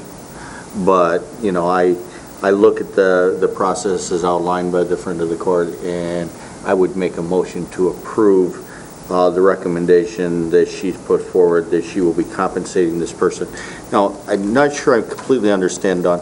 Will it be a flat $18.50 per hour for both halves, or is it 20 hours at one rate and 20 hours at a different rate? That's correct. It's essentially a blended rate. That would be based on her current, So the $18.50 is a blended rate, or the No, $18.50 is that the pay IT scale, piece? that 2012 pay scale in the memo, that is the IT tech pay scale. Okay. So this half is- of her position would be based on that And what pay does scale. what does her other half of her time pay at? She is an E on the court's classification plan, and I think I have that, Sonny, give me a minute. She's at step 6. She's at Done. 1733 right now, I think you told me. Yep, Okay. 1733. So she'll pay 20 hours a week at $17.33 and 20 hours a week at $18.50? On that, yes, exactly. All right, so I will have the motion to approve this, and then we have a second, so then I'd like to have a couple other discussions. Go ahead. One, obviously, if she was working 40 hours a week or 37 and a half hours a week before at the clerk's position, how are we getting that work done without her being there 20 hours? Lots of changes actually have happened at Friend of the Court, and Yeah, I there carried have... some of the boxes back and forth when we didn't. Okay, I'm going to say this. Remember when we did MISIS, and we were all like, oh my gosh, it's going to be horrible? Sonny, I will say to you that over the years, the MISIS system, the Michigan Child Support Enforcement System that we were required to use by the state, has actually gotten a lot more efficient. So there are some efficiencies that we've gained in that department just because of efficiencies that have come through the Michigan Child Support Enforcement System. They've made screens easier to enter information on. They've made entry of orders by the accounting staff a lot more efficient. So we've just gained some efficiencies in that department. As an employer, I'm really happy not to have to send child support checks to 4 different counties for one employee either. There you go. Commissioner Raymond? then Commissioner Glassbauer. Two questions, if I could. The first question I have is this person at their top of the scale for their grade? Yes. Okay, That's the 1733. Yep. Okay, and that's probably prompted the whole situation because you can't give her a raise because she's already at the top of that scale. That's not what prompted it. No, I'm just saying that, you're at the top, so she's coming to you. She's not come to me. All right, well, whatever. All right. No, I mean, really. But you those don't are- have the discretion as a supervisor or manager to raise her salary because she's at the top of the scale. She's at the top of her scale in her current, Okay, at the E scale, right. All right. The only wiggle room I see on this thing is is that if she's doing half her job as an IT person, and if we had to hire somebody in the IT department to do what she's doing, we would be paying a lot more in the long run. So technically, I don't want to call this a reclassification. I want to say, that in lieu of hiring an IT person, we're going to allow her to make, we're going to allow her part of her pay to come under the IT department, and then the other half of her pay will come under your court system. They'll blend together, and you'll be right where you want to be. The reason I am here is because she has taken a lot of work from IT that IT would have otherwise had to provide. So you've definitely hit the nail on the head. That's where my wiggle room is on this request. Okay. Larry was first, but go ahead. Larry? Okay. I can wait. All right. When I read Mr. Cooney's letter, it says new position, senior attorney in charge of probate and family court services. And that is why I approved Mr. Cooney's request. I view your request as a reclassification. This job has morphed. We've got jobs in this county that have morphed, and everyone is correct. We need to address it. The problem that I have here, or my personal dilemma, I guess, is are we going to address these one at a time? Because if we approve this, the line is going to start forming, and we are going to, in all likelihood, get a request. Mr. Benda's budget's going to have holes shot right through it. And I if I could somehow, say, well, maybe this, I understand this person's doing IT work, maybe it would be better handled by the IT department. I haven't heard from Mr. Sheehan yet. I'm sitting here undecided at this moment.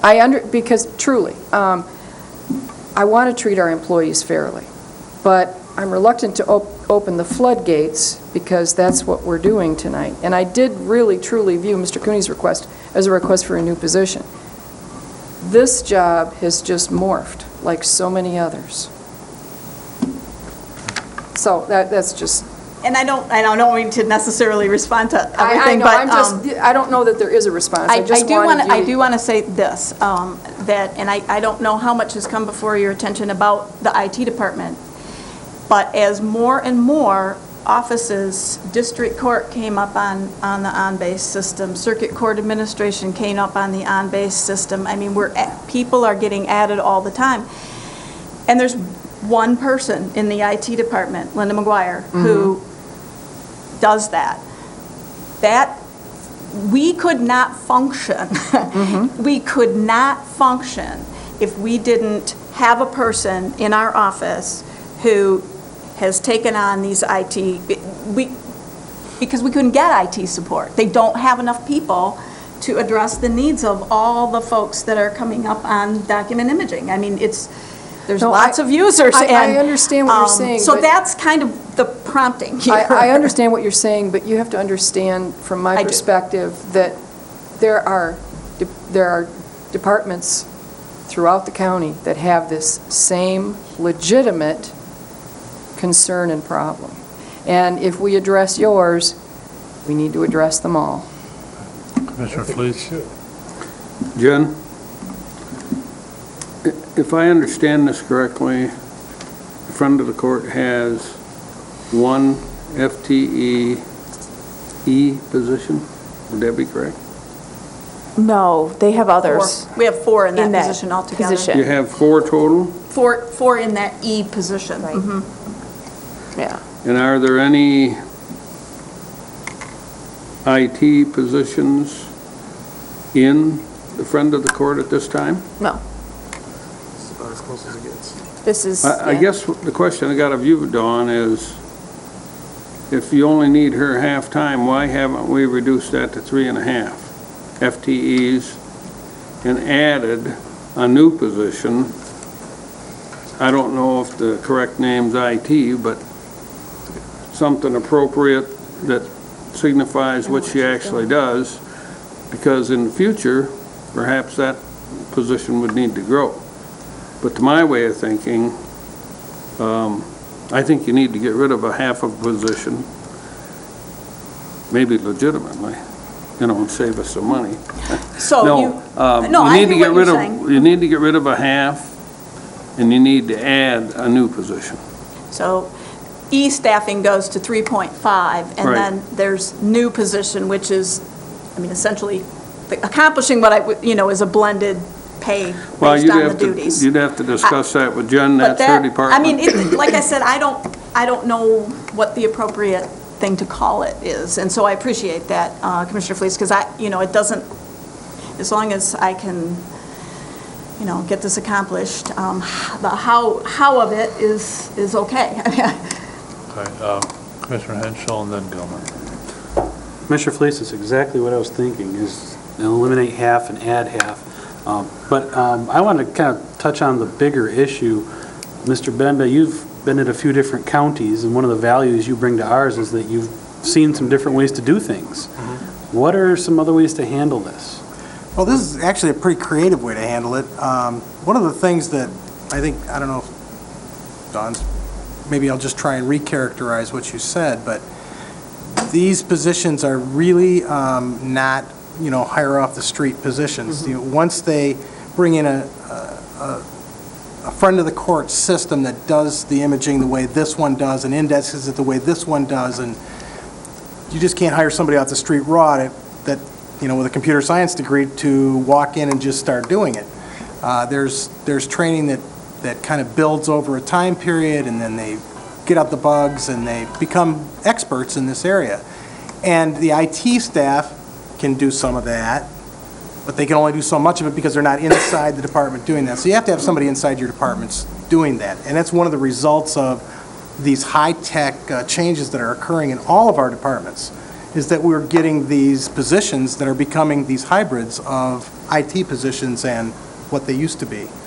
And so, in one sense, that, we've had this coming, but it hasn't been to this degree. The technology hasn't gotten to the level where we have paperless courts.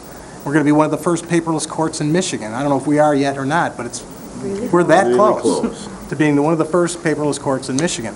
That requires some skills that you just can't hire off the street, and we really don't want to, encourage those people to go somewhere else.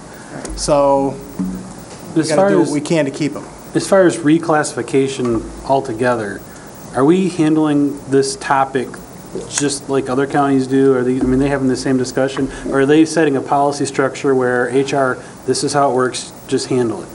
Well, the whole reclassification process, I think everybody knows my position on this. If you're going to do one, you got to fund it.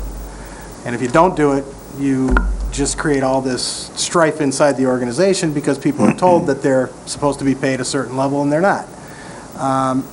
And one of the things that you by putting the lid on it, especially in high-tech positions, you can lose people. You can lose people to other counties. You can lose them in actually in all the positions that we have. They're up for grabs somewhere else. We have lost some people to neighboring townships, for example. So, I think that it needs to be revisited. I think we need to shake the funds loose to make that happen. I think actually they're more important than raises to employees. And they actually do more for morale than raises do for employees. So if you're going to spend the money on a 1.5% raise, you might as well not spend it on a 1.5% raise and spend it on a reclassification study and make it right and make the distance between the positions correct and your market, and the way you compare to other counties and the way you compare internally so that it all works, and then you go forward from there. Right now, it's so far out of whack that, it's going to be hard to get it back into shape. I think when you did your study many years ago, The fact of the matter is, other counties did not give 1.5% raises for the last 5 years. They may have given no raises in some cases, and others, they actually had reductions. So your cost of implementing a new study may be a lot less than you think now, simply because the world's caught up to you. Commissioner Gilman? Jen, could we just, could you create and design a position that would match that?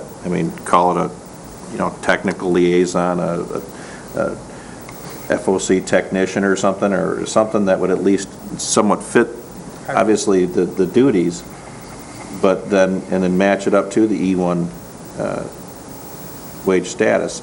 Because I think really, and think about this for the other departments as well, where we have a similar situation. It allows us to put off the reclassification overall for some of what we do. But if the duties are different, we got to call it something different. We have to specify the duties a little differently.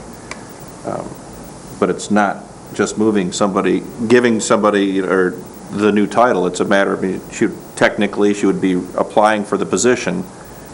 And, if you think it's fairly safe that nobody's going to come off the street, as he said, and take that position, she would probably have that position.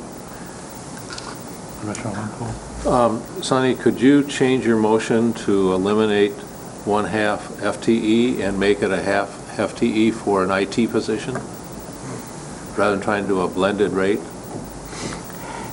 I can do this any way you want. Yeah, I have no problem with that. I want to move forward with this proposal. Yeah, I do too. But we can sit here and talk for another hour, and it's not going to make any difference. What we've done here is we've reclassified this position. We can call it any damn thing we want, but the fact is we've reclassified this position.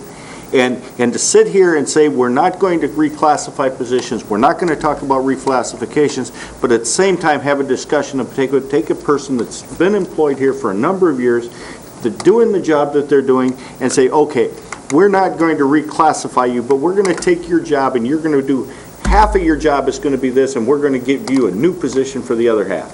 That's a reclassification. I don't care how you cut it. And I made the comment earlier, and I'll make it again and again and again until we get around and do it. The fact remains that if we want to retain quality employees in this county, we have to compensate them properly. And we are not doing it. That period, we are not doing it, and we know it, but yet we're still standing there and looking the fact in the face that we're not doing it, and we're not doing anything about fixing it. We don't know we're compensating correctly. We just haven't gone out and done the comparison. Or I think we can. We had two studies done in 2005 and 2007 that absolutely tell us we're not compensating some of our positions correctly. And then 5 years later, we're giving raises and nobody else is. We've had a lot of, if I can comment, we've had a lot of employees leave this year that I've done exit interviews with that have shared that they have received the same or similar job locally for more money. And we wish them well. Yeah, I'm just wanted to share that with you, that I think that and also our turnover numbers do show that our turnover is increasing at the county. There is more jobs, there's more things going on within the economy. We had more people leave all of last year that we did at the end of June, half this year. So, I would always, I can't say 100% are attributed to job reclassifications, but probably a good chunk of it has been. How many employees have we had leave? 45? 45, yeah, I just ran the numbers for Dave yesterday. 45? this year. This year. Prosecuting attorney just lost 3. 31 last year? 31 all of last year. But you, for example, in the sheriff's department, I don't see how you could count those. We've lost 4, 5, or 6 employees that have left this year in the sheriff's department. Right. But they're not leaving necessarily for money. Yes, they are. Oh, yes, they are. That's fine too. No, And it's fine, yeah. There's nothing wrong with that. Not reclassifications, is that what you mean? yeah, it's not due to reclassification or anything like It's the fact that. that they can get paid more money to do it somewhere else. No. You know, Sonny, I think you're missing a point here. If it looks like a duck, walks like a duck, quacks like a duck, it is a duck. And let me tell you, We don't have an IT position in a department other than the IT department right now. So, are we gonna continue down our merry path and only allow IT people to be in IT?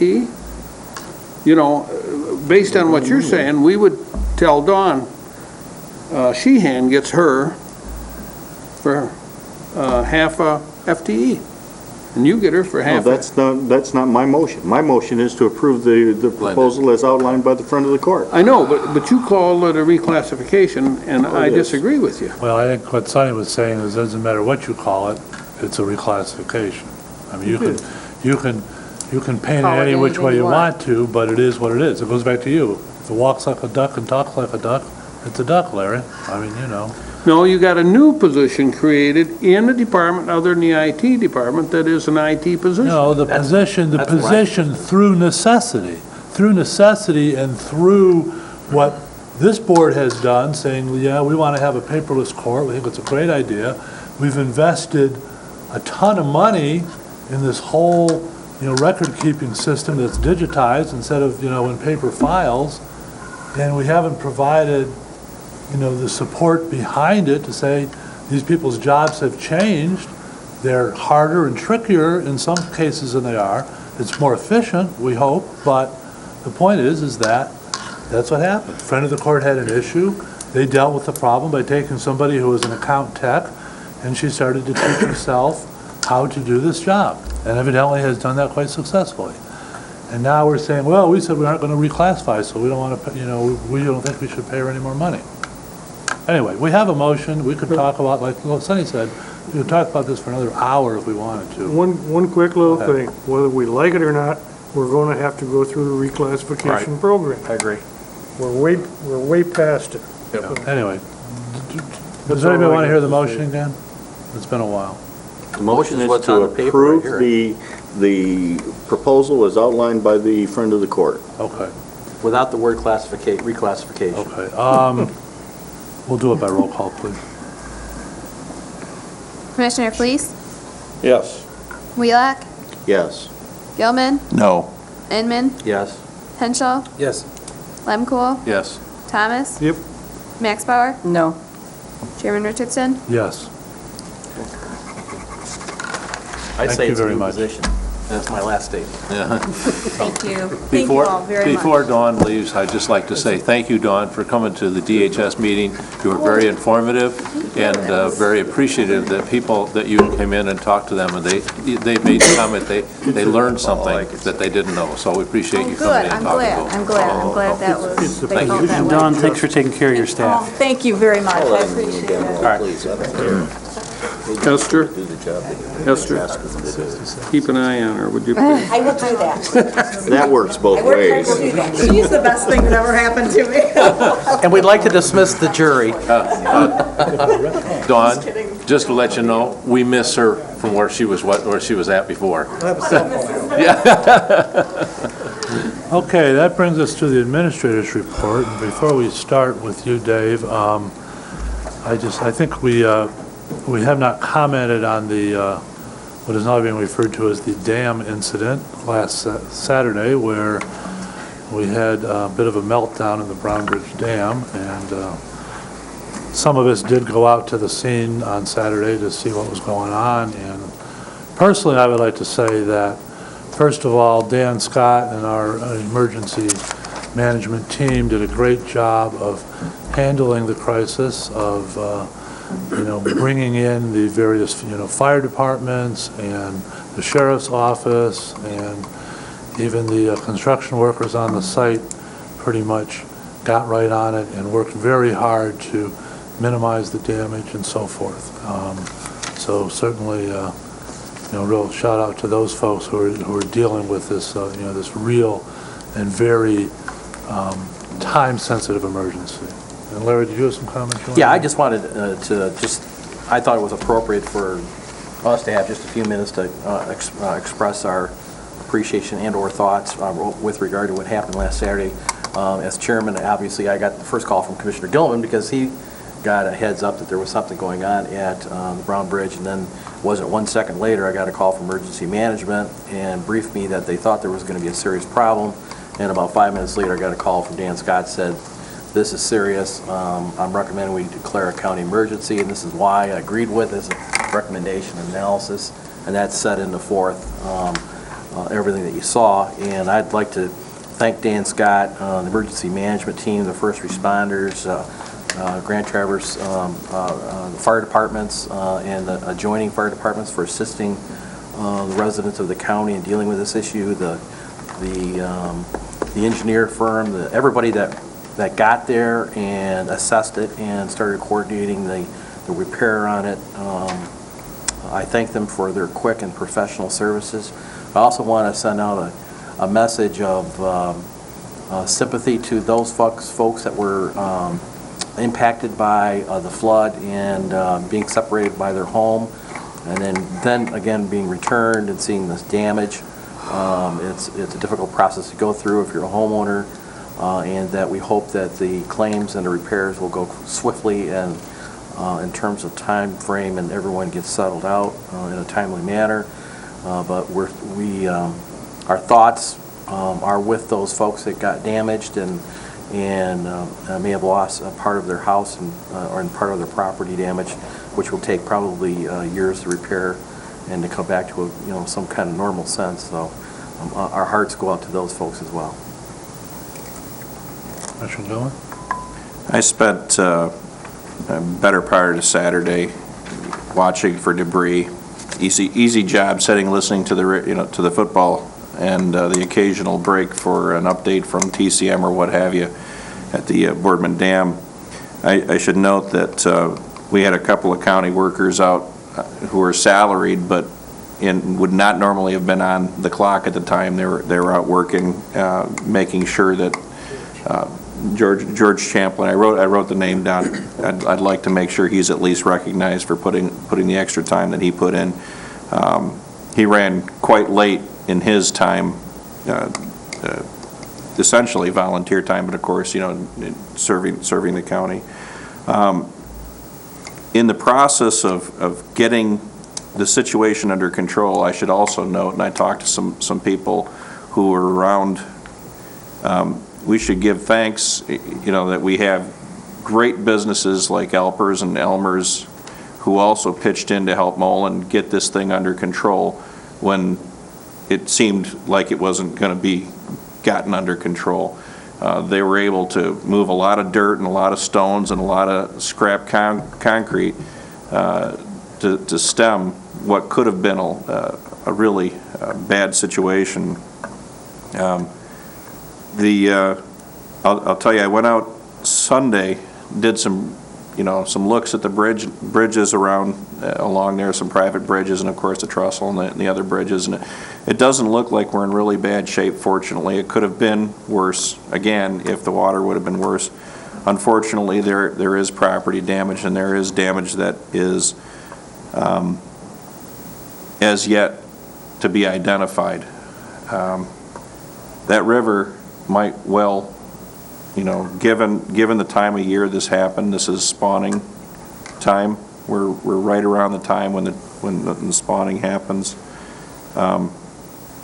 We may have an ecological, situation here that is a decade or so to recover from. The silt and the sediment that did move downstream, and it did make it to Boardman. You take 13, 14 miles of river that no longer has a clean pebble bed for the trout, any trout in that particular stretch. All the things that they're trying to provide in the future, right now, well, at best, it's questionable. It's unfortunate, and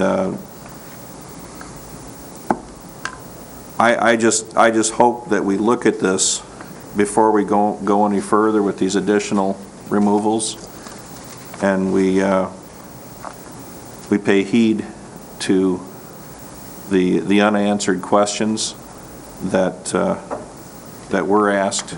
I know that I asked them. I'm just, there were some people, unfortunately, angry with, for example, George You know, I mean, he was telling me there were people who would look at him and give him the finger or something, as if he had something to do with the dam removal. Here he's trying to help. I understand their angst. There are people angry out there. There are citizens angry, not just about this happening, but what precipitated this. And unfortunately, they're taking it out on our good county workers. And really, it comes back to those decision makers and the people in the IT team and the engineers and I don't know how much more could be said, you know, but anyway. I had the chance to go out and tour the property the Tuesday before, and Frank Dietrich took me on his little all-wheel drive vehicle and went all the way back upriver and showed me all the work that Molon was doing. The pride that those people that were doing that work was very apparent. There was very little sand and silt coming down that river because they were installing sand traps and taking the sand out on a regular basis, so there wasn't any sand. If the pond had not been dropped, 6 feet, 7 feet, it would have been a major disaster. But because they implemented the drawdown previous, and they were in the process of already trying to do that, it mitigated some of the real major damages that really could have happened. The team trained about 6 or 7 years ago on what would happen if they had a dam failure at Brown Bridge Dam. When they did that, it was at a full pond, and they already had the idea of what they were going to do and how they were going to do it. So training is a critical piece, and it was very apparent that the training paid off, even though it wasn't as damaged as much as it could have been. And I just want to say thanks for Molon and also for EMEC to what they've been doing up till this point. And you know, I don't know what caused the failure, and I don't sure anybody else knows, and I'm not sure we're ever going to know what caused this failure.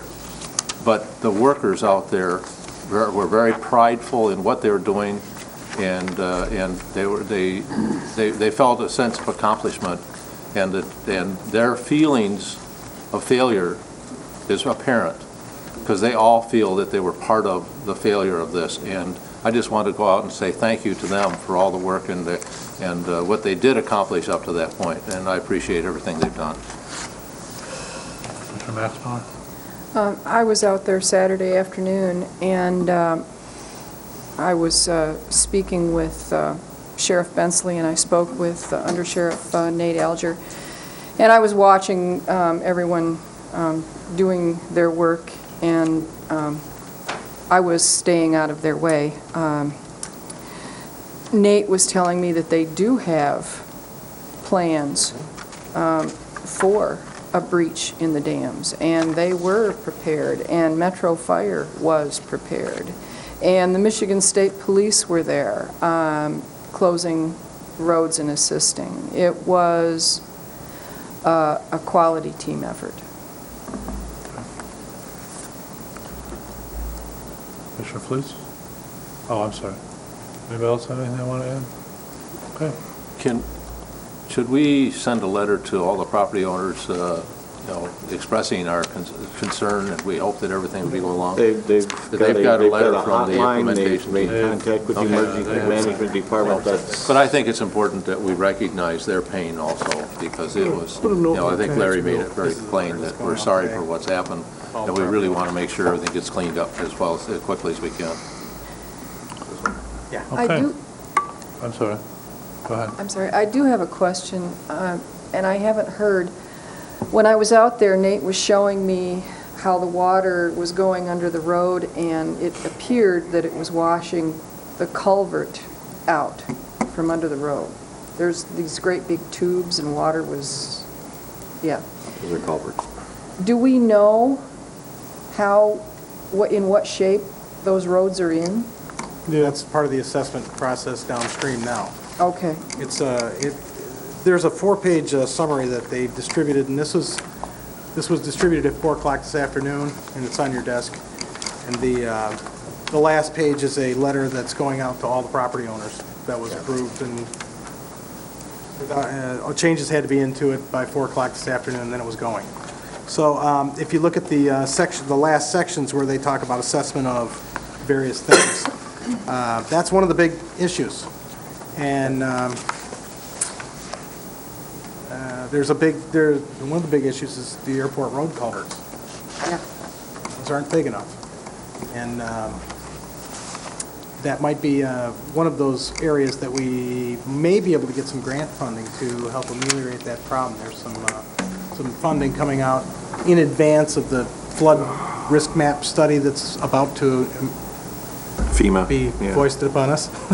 And as part of that, the readiness piece allows us to identify those particular areas.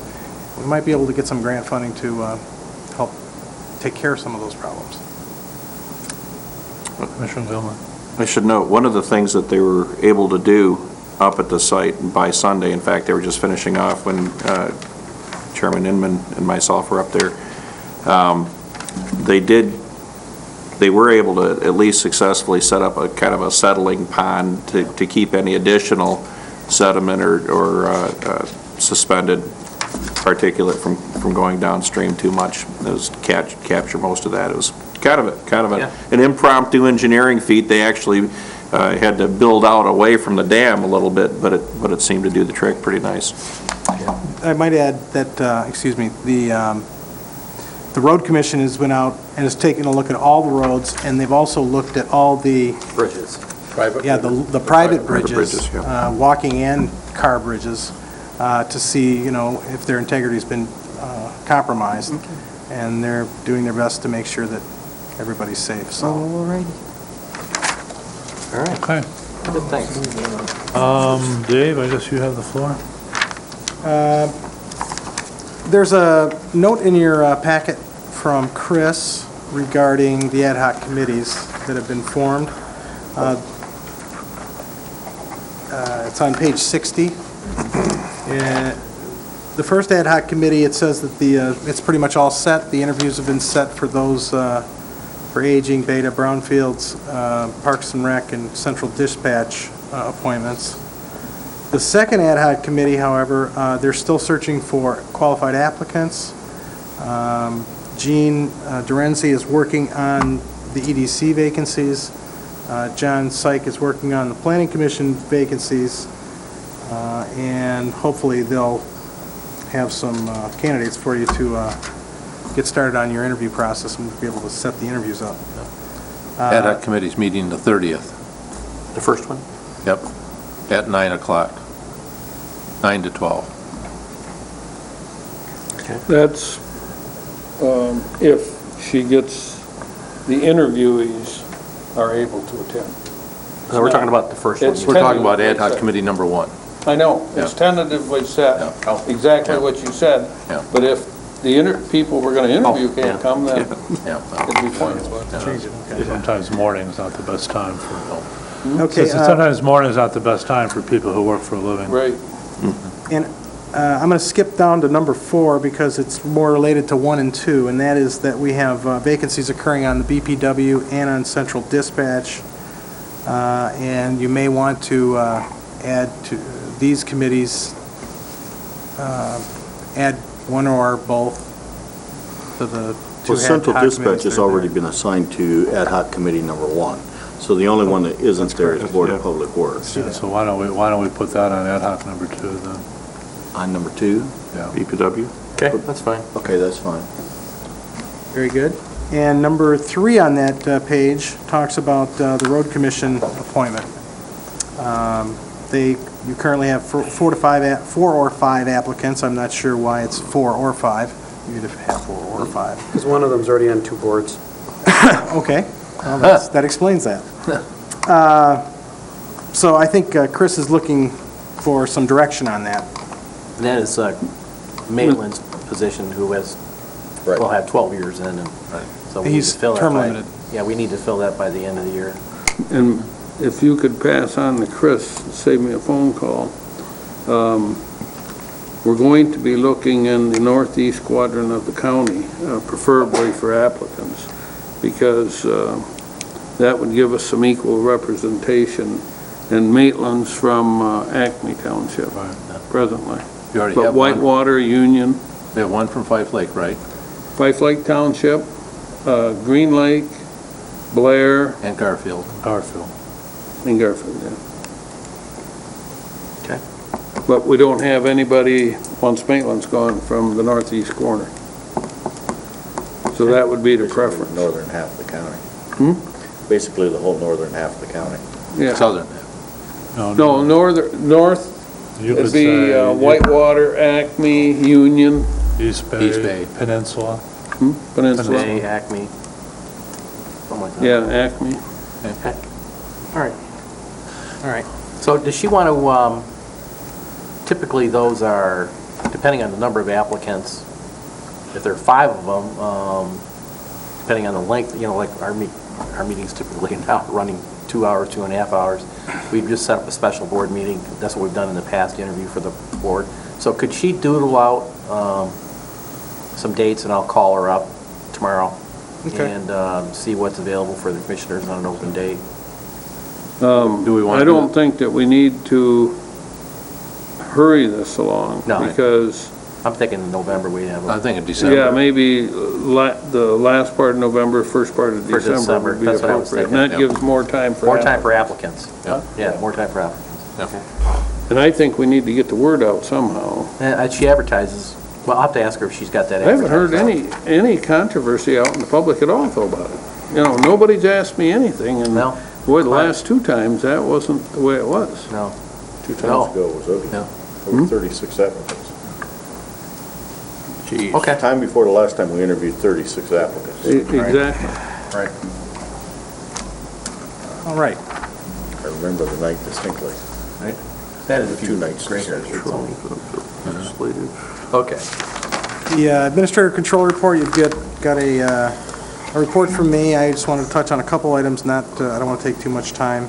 I just wanted to note that in equalization, we are proceeding with a 1-year extension of the East Bay contract.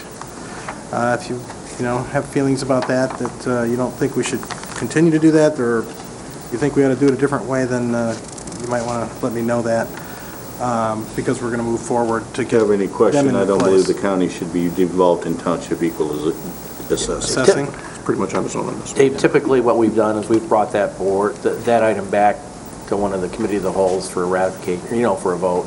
Okay. Extension for a year. Yeah, but I thought that we... We did, I don't know if we did 1 year or 2 years. No, whatever. no, I think their thing expired last June, and we Extended. extended it to the end of this year, and we told them we weren't interested in that anymore. No, I think that we were going to he was going to make a request whether he wanted to continue, and we were going to reconsider, not reconsider. I don't think the board wants to continue it, though. East Bay is Some not of us are renewed. fine with it. Some of us are fine with it. Some of us aren't. Well, Could you get I hold guess of that's a Glenn Lyle? controversial thing. We have a Get hold of difference Glenn of Lyle and ask if opinion. he wants that renewed, and. Well, Consistent, I've I never think they have asked They for it to want be it. renewed, and that was the question I had for you, was do you I'd want get us it to bring on- it forward? I'd get it on Ways and Means or the board All right. meeting. Commissioner Thomas can explain why we shouldn't continue it. I have a question for Dave. on this. It's not costing us money, is it? No. No. Okay. It covers 2 positions in the equalization department, and they work exclusively for East Bay. Okay. So And we're it's actually- neutral. we're actually making money on it All right. because our taxes are going up, because they're taxing the people properly. Well, that's Yeah, well, compared to what it was, yeah. Yeah. that's true. So I'd bring that back. Okay. I also wanted to note that on page 63, near the bottom, we have an intergovernmental agreement with the City of Traverse City that states that the city and the county will agree to meet and confer no later than November of each year to review the operation and management of the senior center. And I spoke with Georgia, and she said, no issues, everything's good. We could just do that. So I, wanted to know if you just wanted me to talk to Ben Bifus and bring forward a renewal? Yeah. Okay. My only question on that is it all right in time of budgets? can you do it earlier in the year so that if there's a budget challenge, that it could be put into the budget? So if you should be doing it in September rather than November or May instead of, so you're... Oh, as far as the timing on that? Yeah, the timing of it, so that you're ahead of your budget instead of after your budget. Yeah. That would be my only question. It says not later than November. I suppose March is not later than November. Well, yeah, I know. But I don't know how you want to work that. I just think you need to look at that. Okay. Probably I think the timing of September, the probably. millage ballot proposal to renew their millage Yeah. would play a key Yeah. role in when you Right. renew that agreement. Right. Yep. A good idea. At any rate,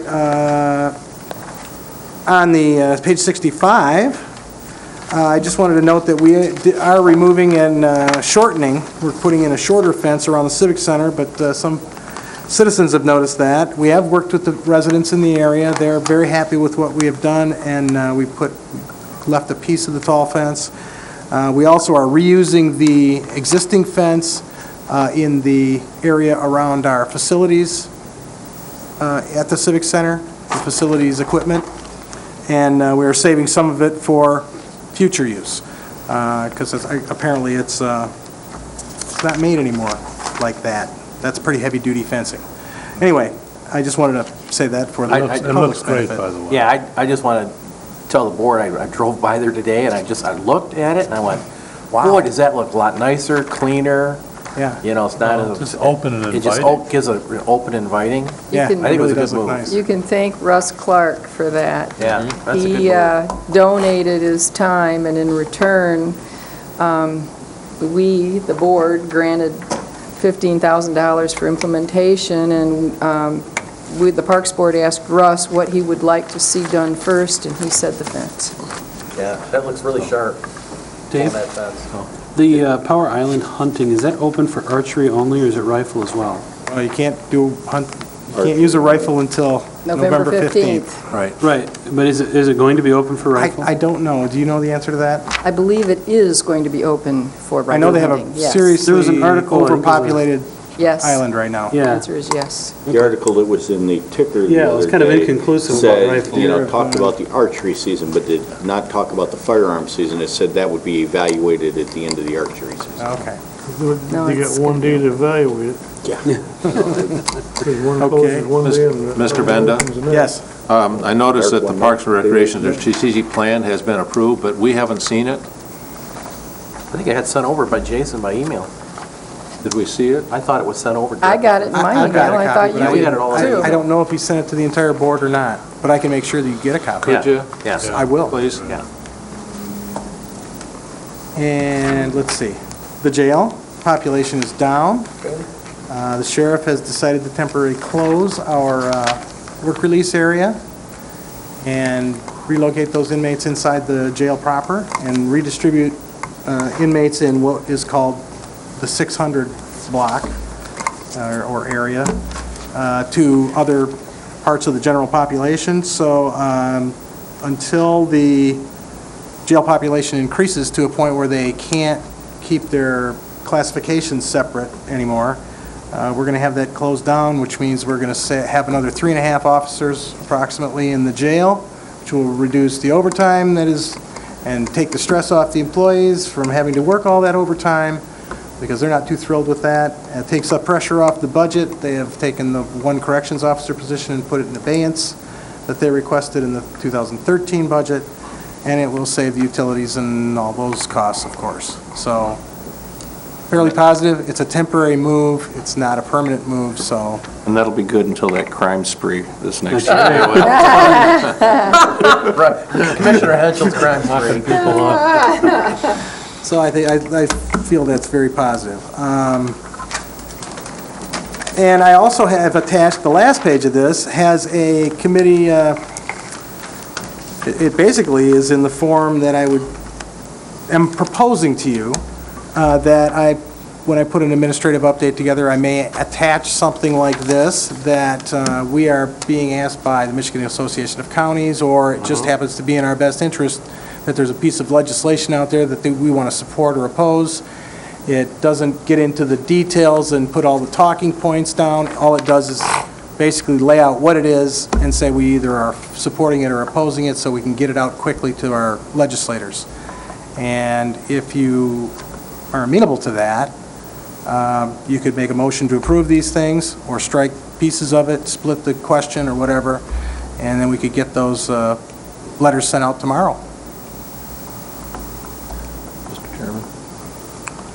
Yes, I'm sorry. I'll make a motion that we approve the legislative report as presented by our administrator. Second. You're approving the opposition. Yep, the three. All the resolutions, yep. You see the three, you want me to say anything about the three items that are on there? Yeah. House Bill 5780, counties are absolutely opposed to it. It exempts police and fire unions from the 2011s to the PARA, the Public Employee Relations Act, that prohibits any retroactive increases to wages or benefits. You know, the law was changed just recently to prevent retroactive increases. Right. And what that has done, especially for Act 312 groups, police and fire, is get them to the table and get them to settle before the end of the contract period. And that's gotten us, that has just been a godsend for getting those collective bargaining contracts wrapped up instead of having them hang out there for 2 or 3 years. So Why wouldn't we copy this to the governor? we would. If you would, yes. And governor. And Ross. do you want to talk about each one? I'm sorry, Jason. Well, I just, I mean, you know, we have three of them on here, and the first two, certainly I would definitely agree with. The personal property tax is one of these things that, while we as county commissioners and other personnel in local governments, I mean, it's a big deal to us, okay? From a fiscal standpoint, it is a big deal to us. From a policy standpoint in the state, personal property tax is an absolute disaster, okay? And this is one of these things that the legislature is trying to address. Whether or not they come up with the appropriate replacement mechanism has obviously yet to be seen. But I think it's, from my standpoint, I would have to vote no on agreeing with all three, simply from a standpoint of, I disagree with the personal property tax, or the nature of it, the nature of taxing somebody's goods repeatedly, business in particular, that has equipment that for whatever reason might be lying idle, that they have to pay on year after year, or, you know, for furnishings that, you know, even unoccupied desks for that matter. Now, obviously, those are smaller amounts than, say, for example, the wells, you know, or the well equipment that producers of energy in the state have. There's a lot of different parts to this. That particular one, I support 1065. To 1072. I support those particular bills, or at least I support the idea of those bills, and whether or not they're hammered out entirely correctly, I don't know. I haven't examined completely, but I couldn't, right now, sitting here, I couldn't oppose those, not in good faith. Commissioner Wheelock? Well, a year ago, we had multitudes of discussion about a personal property tax audit in this Didn't county. we, though? And, you know, I said at that point, I absolutely oppose personal property tax, and anything we could do to get rid of it was a good idea. And I can't support this legislative report as long as it includes opposition to eliminating personal property tax. That is just Ditto. absolutely a horrible thing on the businesses of our community. And as far as from a county perspective, not a dime of it comes to us. So. Dave? I just might want to add that this only opposes these bills to the extent that they don't have a constitutional guarantee for the replacement. The point of all this is the state legislature is really good about reducing taxes and taking taxes out of local governments and not having any problem with crippling local governments' primary means of support. And what this does is this doesn't address the idea that we're going to lose this revenue at the local level. For the state legislators to say, well, we think we ought to reduce taxes on that government, but not reduce state taxes, that's where, the counties have a difference of opinion with the legislature. We want to, I think the Michigan Association of Counties has been very clear. They are all for elimination of the personal property tax. They think it's a bad tax. Everybody agrees that it's a bad tax. It's who's going to pay for it if we eliminate it. And we say that if the state legislature wants to eliminate the tax, then the state legislature needs to find the replacement revenue for the local government so that they can continue to provide services to the public. They haven't, they just don't do that. And this would be, in our community, it's not as crippling as it would be in for the community I came from. It's over 20% of their tax revenue. So it would be like super devastating. You wouldn't have much road patrol left is what would really happen. And you've got to remember, a huge part of personal property tax is paid by the utility companies. Mm-hmm. They don't pay any property tax on, real property tax. They pay it all on personal, except for the phone company, and they pay their own specific tax directly to the state. We never have seen a penny of that. So.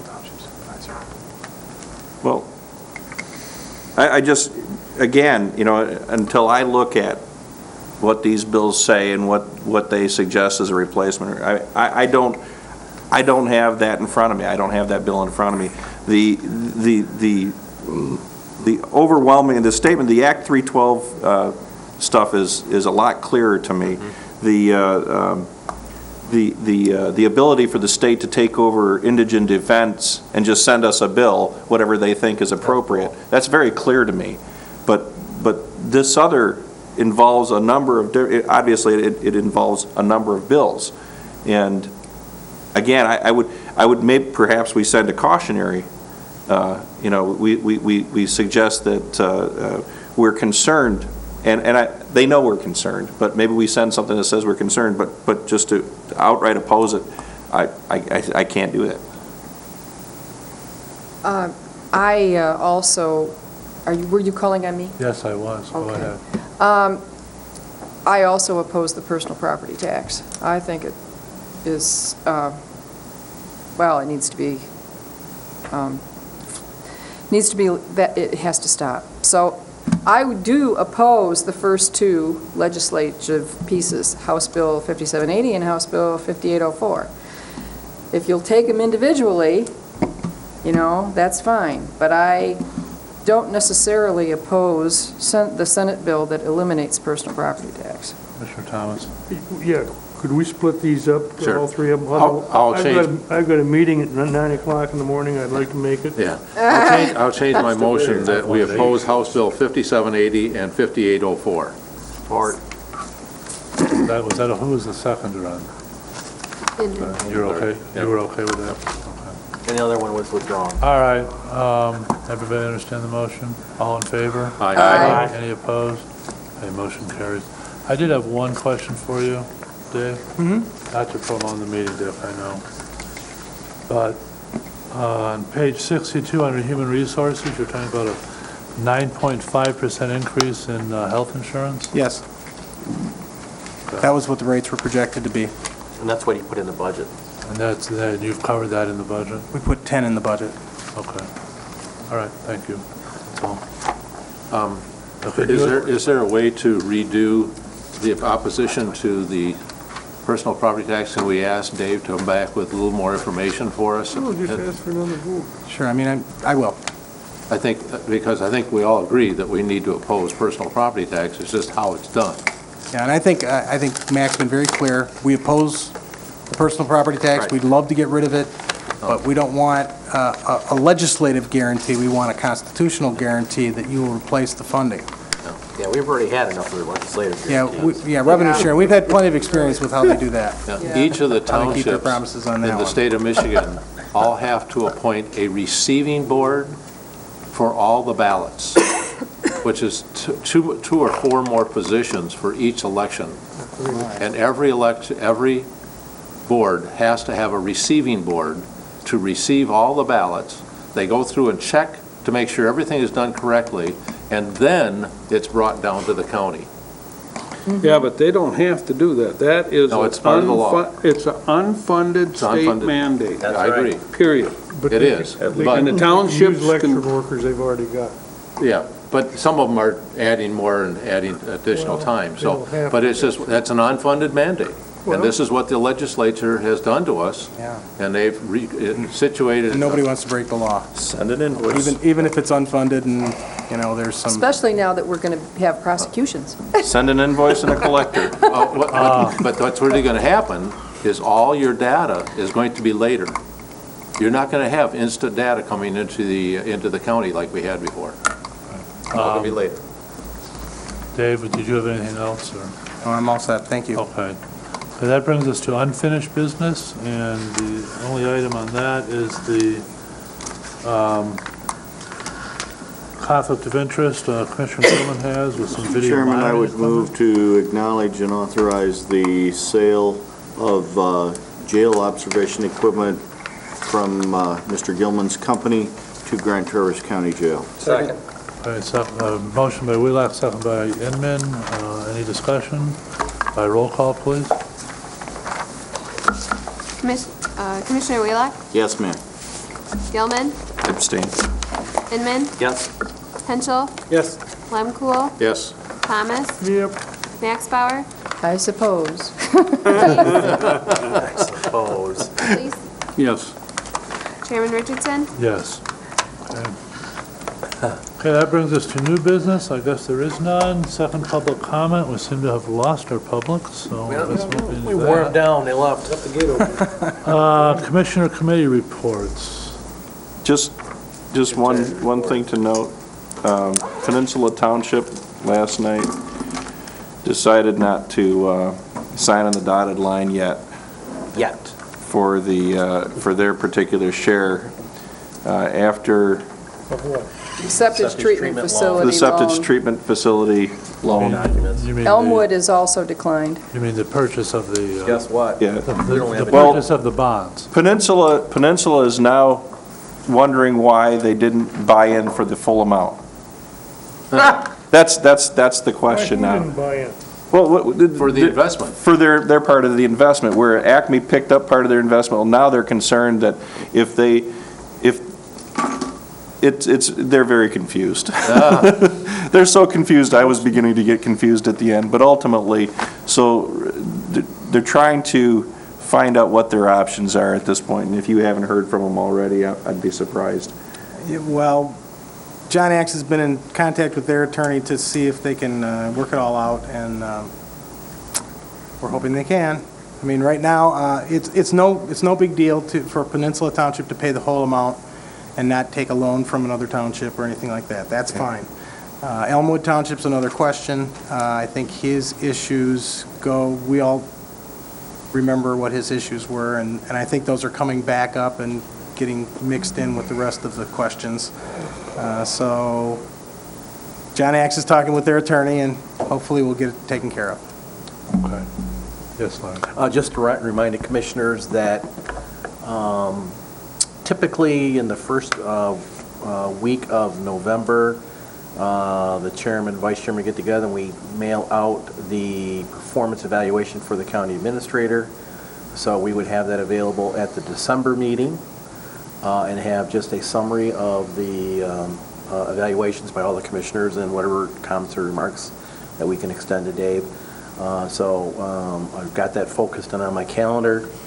So expect it to be either in your mailbox or something delivered to you. I hope we've in the come first up with a part of better November. form than we've used the last 5 years. Yeah. For now, we're going to do it until we change, the board to say it's to change it. But just one commissioner, Dave, I just want to let you know, since you've been hired, I think you've blended well with the staff and have done an excellent job in our communication together as chairman and administrator has been excellent, and I've been real pleased with your performance. Everyone in the community, I know you've had a chance to get out and meet some of them, but the townships would love to meet you, and I don't know how you can carve more time out, but when you get done with your budget, then maybe you can start doing a little bit more outreach, but, I'm going to this thing, okay, great. and I went to some So executive thing this morning. That would be a so- great thing for you to go to, is the county, Yeah. the banquet, you'll meet a lot of them there. Yeah, So, and I've met several of them already, but I haven't been out all the way out there. okay. Some of the smaller Okay. townships don't get out much. Yes? The planning meeting is November 1st for the banquet, so those that want to go to that, get your reservation in. And then also, Department of Public Works is handing public comment meetings coming up for the septic treatment plant assessment fee, and so all those notices have gone out. I got mine today. So, and that's the 15th. The 16th. 16th. The 16th. Monday and 16th at Tuesday. PPM. There's a public The information on the 15th. No, the official Two public- hearing on the 16th. The hearing is on the All right, 16th. that's right, yeah. So anyway, that's 1/6. coming up, Yes. so. Just one other thing, there is I guess a reception to wish Mary Gillis, say goodbye to Mary Gillis and wish her Godspeed tomorrow afternoon at 3 o'clock at the Road Commission offices. Right. So anyone interested in attending that? Is there anything else? Nope. Motion Just to a adjourn? reminder for everyone, I'm out of town next week, so Oh, good. don't take the place down. That would be the Motion to adjourn. second. Okay, all in favor? Aye. That would be that landfill vote, what did it give them? I will be back for that. Pardon me?